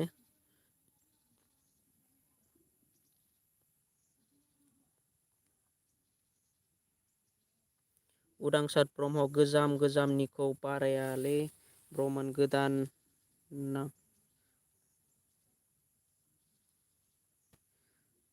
उदांसार ब्रह्मआ थिगखौनो बुंदों दा जोंनाव बेयाव बिनिखायनो आङो इउटुबार गोदानफोरखौ सोरबाफोर गोदानै फैदोंब्ला कमेन्ट खालाम होनो थिनो गोदानै फैब्लासो जोंना साबसक्राइबारा बारायगोन गोजाम थाखानाय अलरेडि साबसक्राइबार लाखानायबा बारायनाय नङा जोंना दा बिनिखायनो आं नोंथांखौबो ब्र'मोनखौ आङो शेयार खालामनानै होनो थिनो इउटुबार फिसाफोरनो जाहाथे जोंना गोदान इउटुबारफ्रा फैनानै जमा जायोब्ला जोंना बिदिनो सानसेयाव 30 जन 40 जन गाहाम बारायगोन जुदि बयबो जों खौसे जायोबा बर' इउटुबार फिसाजों जोङो ज' जायोब्ला जोंना बिदिनो सानसेयाव 40 50 बेबायदिनो बारायगोन ओंखायनो ब्र'मोना जायफोर शेयार खालामनो गोसो शेयार खालामनानै हो आंनि चेनेलखौ लोगोसे बयबो ज' जानानै होनबाना जोङो सासेनि लिंक होबानो जोंना मेरला जागोन जोंना निजोम देवारि ब्लगआ मा होनदों बिनिखौ खालामखानायसो आं निजोम देवारि ब्लगआबो खालामखाबाय जायफोर खालामनानै लायाखै खालामनानै लादो डिसक्रिपसनाव लिंक होनानै दोनदों दा सोरबाफोर लाइभआव गोदानै फैदोंब्ला कमेन्ट खालामना खोन्थाहरबानो जाबाय सोरना टटेल बेसिबां साबसक्राइबार जाखो दे खोन्थाहरलाय कमेन्ट खालामनानै खोन्थाहर जों बयबो नायलायगोन कमेन्टआव सोरना दा आंनि लाइभआव सोर दङ बयबो कमेन्ट खालामनानै खोन्थाहर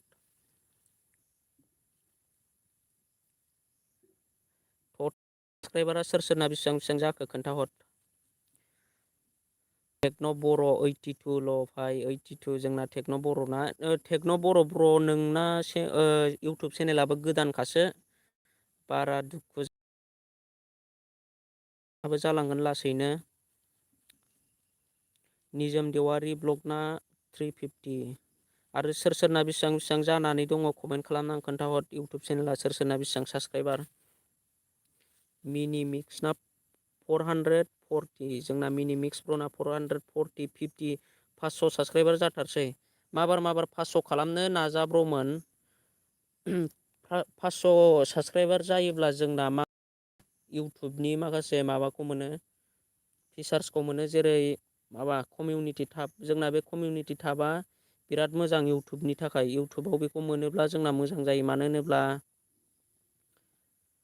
जोङो कमिउनिटि टाबाव गाव गावनि फटक लागायनो हायो आरो चेनेल प्रमसन खालामनो हायो लोगोफोरखौ जोङो भिडिअ लाबोथ'नो हायाखैब्ला लिरनानै दोननो हायो खोन्थानो हायो ओंखायनो बयबो जोंना माबार 500 साबसक्राइबार खालामनो नाजा कमिउनिटि टाब मोननो थाखाय बेखौ गोरलैथार जोंना खालामनानै लानो गावजों गाव सापर्ट होलायब्लानो दसेनो जायो 500 साबस्क्राइबारा। सिगां समावथ' 1000 साबस्क्राइबार्स नांबावगौमोन फार्स्ट कमिउनिटि टाबखौ मोननो थाखाय। दाना 500बानो मोनो जोंना। ओइचपि बड' 396, निजोम देवारि आंना 346, गामोन 4ल' बारायदों होनबा 300 होनबा नोंना टटेल 50 जाबाय, 350। आंनिखौ होलाय खनसेनो रिंखांख्रेसर दान, आंनिखौ खेबसे होबावदोलै ब्रादारनो। दे दा सोरबाफोर खालामाखैब्ला खालामनानै लादो टेक्न' बर'निखौ, आरो रिंखांख्रेसननिखौबो होफिनगोन आङो। ब्र' दसे थाथ'बानो जाबाय।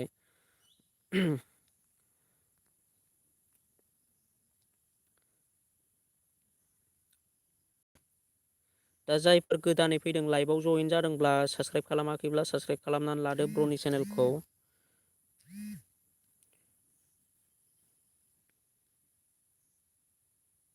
दा डिसक्रिपसनाव लिंक होनानै दोनदों, जायफोर सापर्ट खालामाखै सापर्ट खालामनानै फैदो टेक्न' बर' ब्र'निखौ।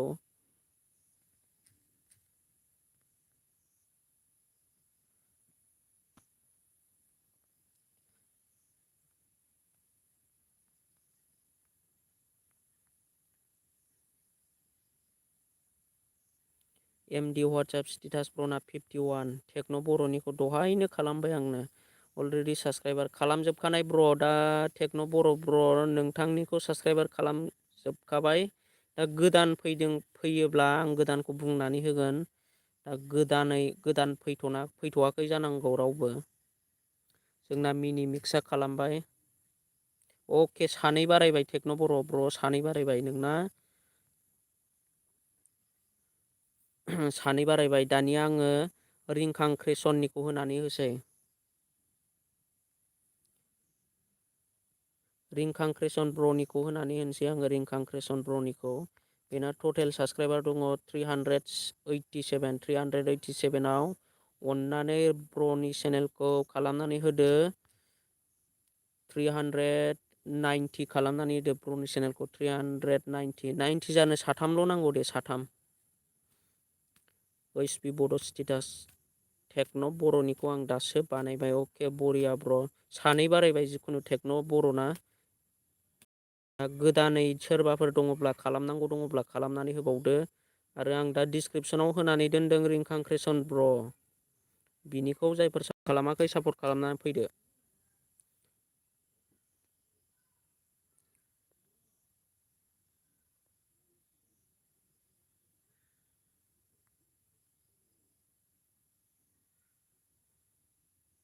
निजोम देवारि ब्लग, आंनिखौ खनसे होफिनदो ब्र' अननानैनो। निजोम देवारि ब्लगनिखौ आङो खनसे होफिनबावसै, आरो सोरबाफोर होफिननांगौ दंब्ला कमेन्ट खालाम खोन्थाहरदो। दा गोदानै फैनायफ्रा जायफोर सापर्ट खालामाखै सापर्ट खालामनानै फैदो।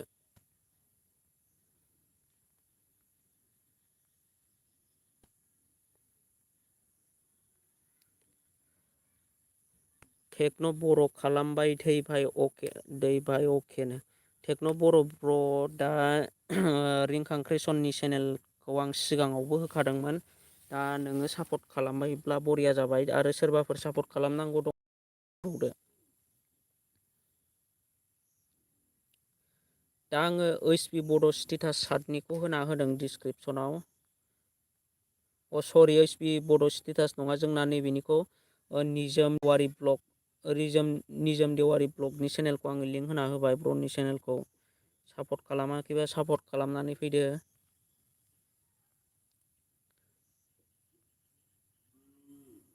निजोम देवारि ब्लग सासेल' बारायदों, सासेल' दाबो। 55 खालाम, हायोब्ला 55 साबस्क्राइबार।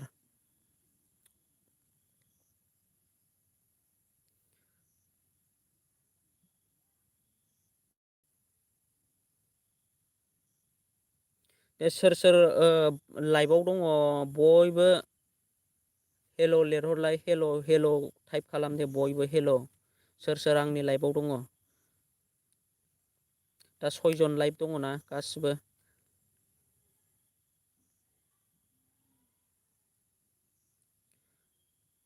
सानै लिरबाय, साथाम, साब्रै, साबा, जोंना बांसिनानो होनबा दा फुराना साबसक्राइबार गोजाखासो ब्र'मोन। दा जोंना गोदान फैयाखै, बिनिखायनो जोंना साबसक्राइबारा बारायनो थान जायो। दिनै माने खम फैदों जोंना। दा नेक्स्ट टाइम आङो फैफिननो नाजागोन गाबोनफोर। बेनिखायनो जायफोर इउटुबार फिसा फिसा दङना, शेयार खालामनानै हो, शेयार, जाहाथे बयबो लाइभआव फैनो हायो। आं बयनिखौबो समानै लाइभआव गोदानै फैब्लासो गोदान साबसक्राइबार मोनगोन जोंबो। जुदि गोजाम साबसक्राइबार थाखानायबा साबसक्राइबार बारायनाय नङा जोंना। ओंखायनो गोदान आंनि चेनेलखौ लिंक होना होबानो जाबाय। बयबो ज' जानानै जोङो सापर्ट लालायनो हायो जाहाथे। दा नै बेयावथ' गासिबो फुराना साबसक्राइबार, जोङो गावजों गाव सापर्ट खालामखानाय गोजाखा।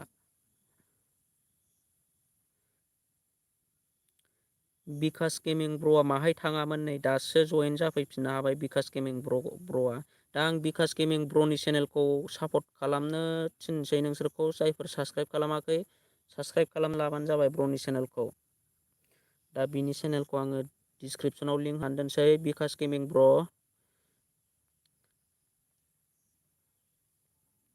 दा बिकास गेमिं ब्र'नि चेनेलखौ जायफोर सापर्ट खालामाखै, सापर्ट खालामना अननानै।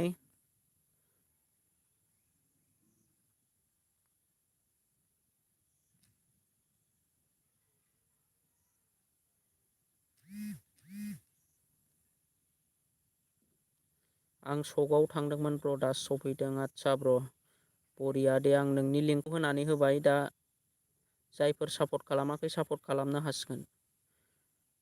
बड' मेम'रि ब्रेन्स, हेल' ब्र', हेल', लाइभ फैदों ब्र', लाइभ। दा नोङो आंखौ मेसेज खालामखादोंमोन ना ब्र'? मानि थाखाय इउटुब माबाखौ, इउटुब स्टुडिअ'खौ नोङो आंखौ चेक खालामनो थिनदोंमोन ना ब्र'? जोंना नैबे बड' मेम'रि ब्रेन्सआ दा मा प्रब्लेम जादों, अननानै कमेन्टआव खोन्थाहरलाय एसेनो। दा प्रब्लेमा मा जादों बड' मेम'रि ब्रेन्स ब्र'आ आंनाव कमेन्ट खालामबाय थादोंमोन। आङो रिप्लाय होनो हाथ'वाखै ब्र'। दा नाय जायफोर सापर्ट खालामाखै, बिकास इउटुब चेनेलखौ सापर्ट खालामनानै फैदो ब्र'मोन। दा डिसक्रिपसनाव आङो लिंक होनानै दोनदों, बिकास गेमिं फ्रि फायारनि भिडिअ लाबोयो ब्र'आ।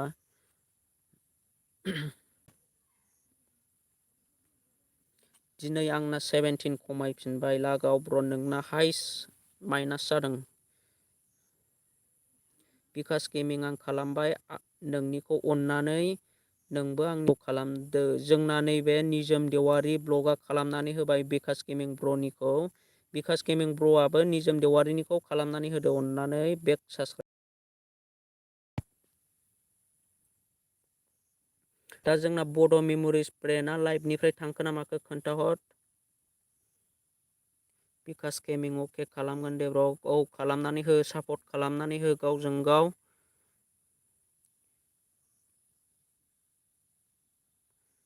मानि भिउआनो फैयाखै, बिनिखायनो चेक खालामनो होदोंमोन ब्र'।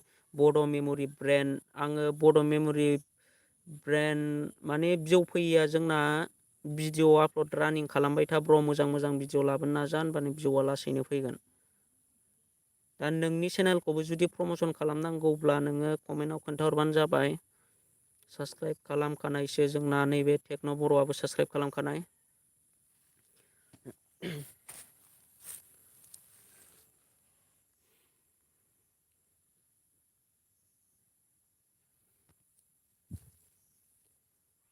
दा जायफोर सापर्ट खालामाखै, सापर्ट खालामनानै फैदो अननानै। नैबे डिसक्रिपसनाव लिंक होनानै दोनदों बिकास गेमिं। जाय जाय सापर्ट खालामदों कमेन्टआव दान लिरहरबानो जाबाय मोनथिनायनि। जों खालामखाबाय ब्र'। बुंना बड' मेम'रिखौ बुंना होलाय। आदसा ब्र', बड' मेम'रि ब्रेन्स, औ ब्र' खालामना होदो लिंकखौ। अके, दा होनबा आं नोंनि चेनेलखौ भिजिट खालामनानै होसै।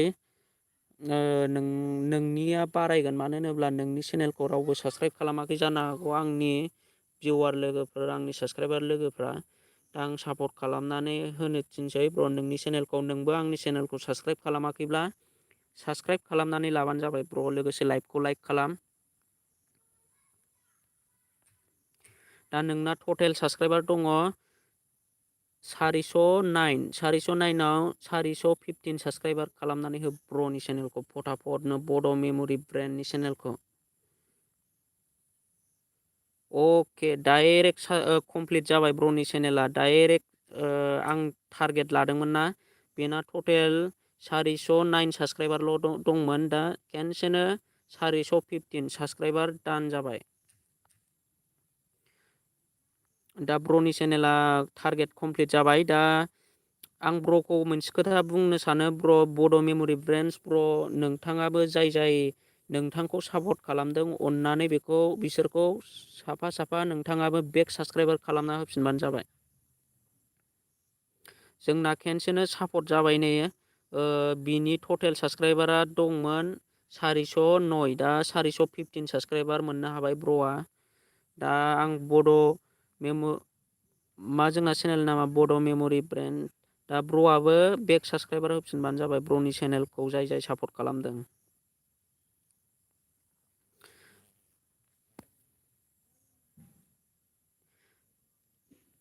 जोंना टेक्न' बड' मेम'रि ब्रेन्डआ दा टेक्न' बर'निखौ बेक साबस्क्राइबार खालामनानै होदो लोगोसे मिनि मिक्सनिखौबो खालामना होदो लोगोसे ओइसपि बड' स्टेटासनिखौबो बेक साबस्क्राइबार खालामनानै होफिनदो ब्र'। आरो दंबावो जोंना बिकास गेमिं आरो एमएस बड' 4K आरो ओइसपि बड' स्टेटास सार्ट।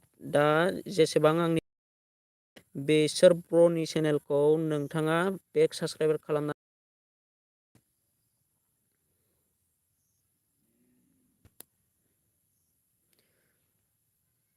दा बड' मेम'रि ब्रेन्ड्सआ बेक साबस्क्राइबार खालामनानै होफिनबानो जाबाय ब्र'नि चेनेलखौ। दा जाय सापर्ट खालामदों बेक सापर्ट खालामना होफिनबानो जाबाय।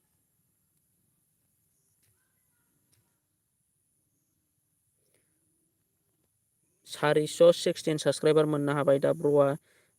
भिउ लाबोनो थाखाय ब्र' रानिं भिडिअ आपल'ड खालामबाय था आरो भिडिअखौ मोजां खालामनो नाजा होनबानो भिउआ लासैनो फैगोन। ओइसपि बड' स्टेटास आंनिखौबो खालामदो। दा आं ओइसपि बड' स्टेटासनि चेनेलखौ लिंक होनानै होनोसै। लिंक होलायबाय खनसेनो। टेक्न' ब्र' नों थाथ'र दसेनो आं नोंनिखौ खननै होखाबाय दा जोंना दंबावो नै लिंक होबावनांगौआ। आं दा नैबे ब्र'नि चेनेलखौ लिंक होनानै होनि ओइसपि चेनेलखौ।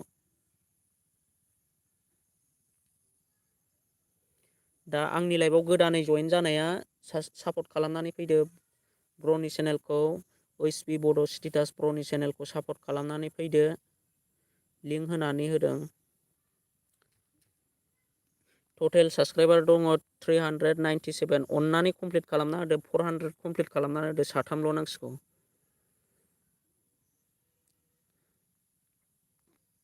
लाइभआव सोर जयेन जादों जोंना खालामखानाय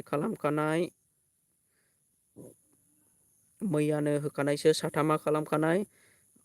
लोगोसे आङो नैबे बड' मेम'रि ब्रेन्डखौ खालामाखैब्ला खालामनानै लानो खावलायनाय जाबाय ब्र'खौ। दा ब्र'नि चेनेलखौ साबस्क्राइब खालामनानै होजोब्बाय गासिबो।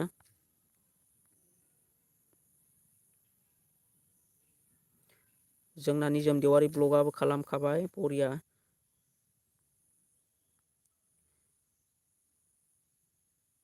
जोंना बड' मेम'रि ब्रेन्डआ थांखो ना माखो अननानै कमेन्ट खालामनानै खोन्थाहर। थांखो ना माखो कमेन्ट खालामनानै खोन्थाहर। बड' मेम'रि ब्रेन्ड ब्र' नोंथाङा आंनि लाइफआव दंना गैला अननानै दङ ना गैया कमेन्ट खालामनानै खोन्थाहर।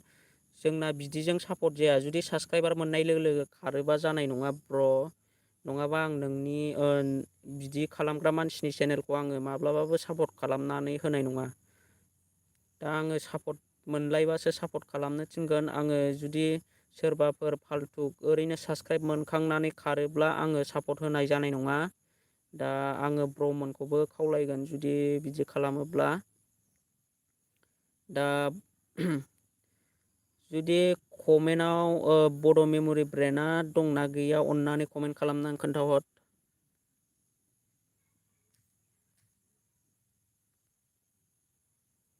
जोंना नै सासेल' बारायदों ओइसपि बड' स्टेटास सार्टना। आङो टारगेटखौ लादोंमोन बे ब्र'निखौ 400 टारगेट लानानै होदोंमोन आङो। बड' मेम'रि ब्रेन्ड खाराखै ब्र' फेक जोबना होदों। आदसा ब्र नोंखौ खावलायो जायफोर नोंखौ सापर्ट खालामदों नोंबो सापर्ट खालामनानै फैबानो जाबाय। दा गावजों गाव सापर्ट होलायनांगौ जोंना।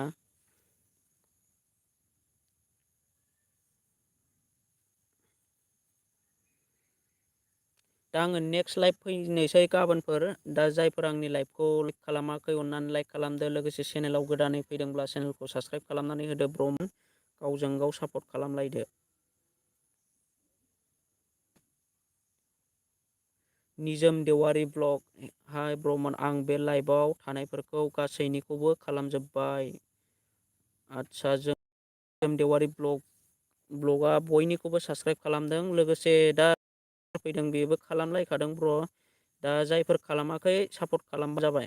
बड' एम एस फरके आंनिखौबो सापर्ट खालामदो। आं बड' एम एस फरकेनिखौ खनसे लिंक होफिनबावनि दे बड'निखौ।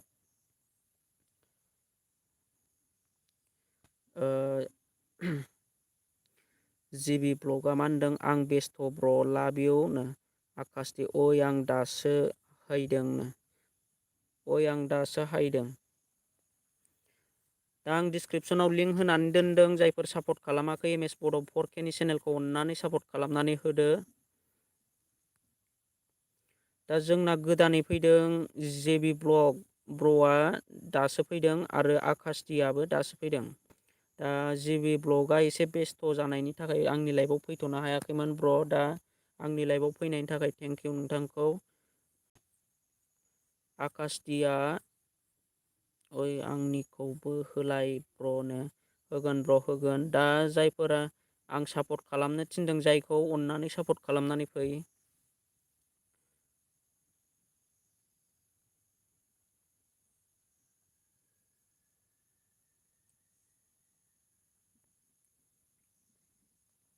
दा आङो जिबि ब्लगनि चेनेलखौ आङो लिंक होनानै होनोसै ब्र'नि चेनेलखौ। दा ब्रना दङ टटेल 562 साबसक्राइबार 562आव जोंना 145 भिडिअ आपल'ड खालामबाय ब्र'आ। भिडिअ आपल'ड खालामनायखौ नागारथारा ब्र' बायदि जानांगौ जुदि इउटुब चेनेल खुलिदोंब्ला। भिडिअ हगारनायखौ नागारनाङा जोङो।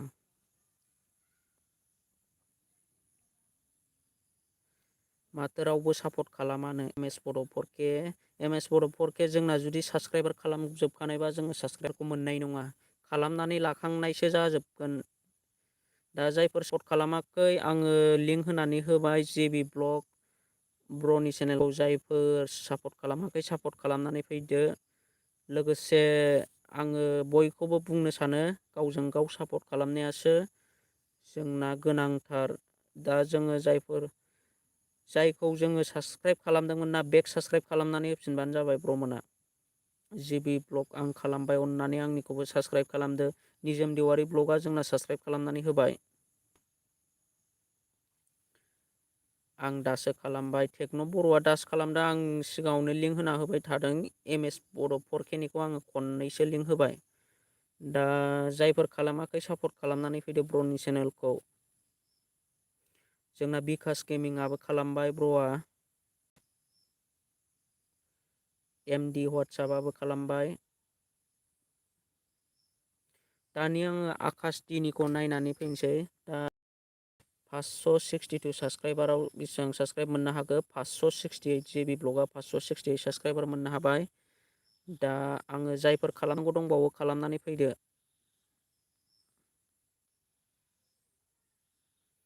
आकासटि दानिया आङो आकासटिनि चेनेलखौ सापर्ट खालामनो थिननो ब्रमोन। जायफोर सापर्ट खालामाखै सापर्ट खालामनानै लालायबानो जाबाय।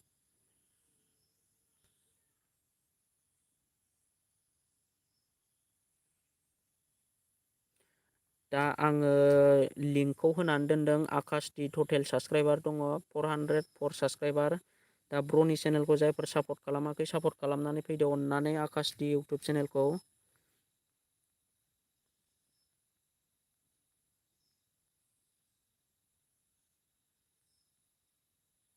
आकासनि इउटुब चेनेलखौ जायफोर सापर्ट खालामाखै सापर्ट खालामनानै फैदो ब्र'नि चेनेलखौ अननानै। आरो जाय सापर्ट खालामदों कमेन्ट खालामनानै खोन्थाहर। खनसे होबावदो ब्र' अननानै एकल' बारायदों। मिनि मिक्स ब्र' जुदि जोंना साबसक्राइबार थाजोबनायबा अलरेडि साबस्क्राइबारबा बारायनाय नङा, गोदानै फैबा जोंना बारायो। जोंना नै निजोम देवारि ब्लगआ आकाशखौ खालामबाय, टेक्न' बर'आबो खालामना होबाय। आनसाबस्क्राइब खालामोनलै ब्र'नो, आनसाबस्क्राइब खालामोनलै ब्र'। आनसाबस्क्राइबा मारै जायो, मा इसुनि थाखाय जायो आंबो मोजां मिथिया ब्र'। दा बयनाबो जादों, आंनाबो 8 जनसो साबस्क्राइब माइनास जादों।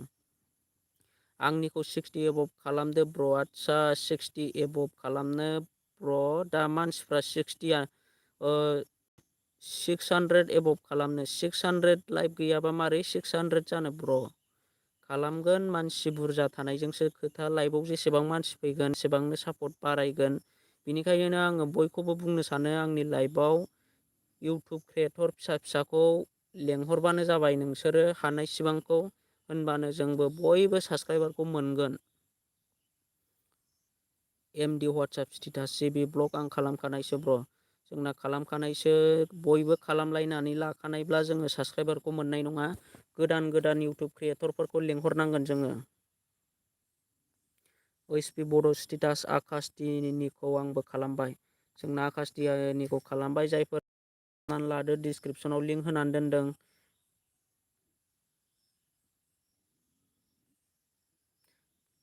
दा आङो दिनैनि लाइभखौ फोजोबथ'नो सानबाय ब्र'मोन। नेक्स्ट लाइभआव जयेन जादो। आङो कमिउनिटि पस्ट होनानै दोनगोन, खयथायाव जयेन जागोन आरो लाइभखौ आङो खयथायाव फैगोन। आङो बेबायदिनो नोंथांमोननि गेजेराव फैबाय थागोन, गावजों गाव सापर्ट खालामनो थिनबाय थागोन आङो। नोंथांमोना सापर्ट खालामबानो जाबाय। लोगोसे आंनि लाइभखौबो लाइक खालामनो दाबाव। लोगोसे जायफोर गोदानै फैदों, अननानै चेनेलखौ साबस्क्राइब खालामनानै गालां आंनिखौबो। जोंना नै आनन्त सायारियाबो दासो फैदों ब्र'आ। हेल' ब्र', आं दासो फैदों नों लाइभआवनो। दा ब्र' आं लाइभखौ दोनथ'नो सानबायमोन। दा टेक्न' बर' खनसे होदोलाय ब्र'। ब्र'निखौ आं नोंनिखौ खनथाम होना होबाय। एमएस बर' 4K बाय बाय आदानो गुड नाइट आदा। गुड नाइट ब्र', गुड नाइट। दा आङो लास्ट आङो होनानै होनोसै। ब्र'आ गोदानै फैनाय हिसाबै नेक्स्ट लाइभआव फैनो नाजा ब्र'आ एसे थाबैनो। दा आं लाइभखौ दोनथ'नो सानबायमोन। दा जायफोर गोदानै फैदों, आङो बे गोदाननि चेनेलखौ आङो लिंक होनानै होनोसै। आनन्त सायारि, आनन्तनि चेनेलखौ आङो लिंक होनानै होसै। दा जायफोर सापर्ट खालामाखै, अननानै सापर्ट खालामनानै फैदो। 112 साबस्क्राइबार दङ ब्र'ना, अननानै 115 साबस्क्राइबार खालामनानै होदो। आनन्त सायारि ब्लग चेनेलखौ जायफोर सापर्ट खालामाखै, सापर्ट खालामनानै फैदो। डिसक्रिपसनाव लिंक होनानै दोनदों ब्र'मोन। दा गुड नाइट फ्रेन्ड, सापर्ट होलायबाय थादो फ्रेन्डमोन। अके ब्र', जायफोर सापर्ट खालामाखै सापर्ट खालामनानै फैदो। सासेल' बारायदों दाबो। जोंना मा होनदों, नैबे रुनालि बाग्लारि आदा प्लिज अननानै आंनिखौ होना हो। रुनालि बाग्लारि, आंनि लाइभआव नोङो दासो फैदों। आङो सानफ्रामबो लाइभ फैबाय थायो। एसे लाइभआव थाब फैनो नाजा। लाइभआव आंनि लाइभआव बिदिनो 5टा 4टा 5टासोआवनो आं लाइभखौ होनानै एसे थाब फै। दा आं लाइभखौ दोनथ'नो सानबाय। प्लिज गाज्रि मोननांला। नेक्स्ट टाइमाव लाइभ फैनो नाजादो। गाबोन खयथायाव फैगोन ब्र' लाइभखौ? गाबोन आङो 4टाबानो फैगोन ब्र'। आं दाबायदि टाइमावनो फैगोन।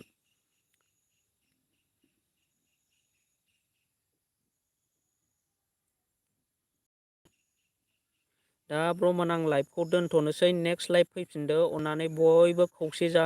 लोगोसे आंनि लाइभखौबो शेयार खालामनानै होदो। आरो जायफोर लाइक खालामाखै, लाइक खालामदो। अननानै शेयार खालामनानै साबस्क्राइब खालामनानै होदो। जोंना नै आनन्त सायारि ना, जोंना 116 साबस्क्राइबार जाबाय। दा रावबो अननानै आनसाबस्क्राइब दा खालामफिन, साबस्क्राइब खालामखानायखौ। दा आं लाइभखौ बेखिनियावनो दोनथ'नो सानबाय ब्र'मोन। नेक्स्ट टाइम लाइभ फैफिननो नाजादो बयबो। लोगोसे आंनि लाइभखौ शेयार खालामनानै हो इउटुब क्रियेटर फिसा फिसाफोरनो। दा थेंक इउ लोगोफोर।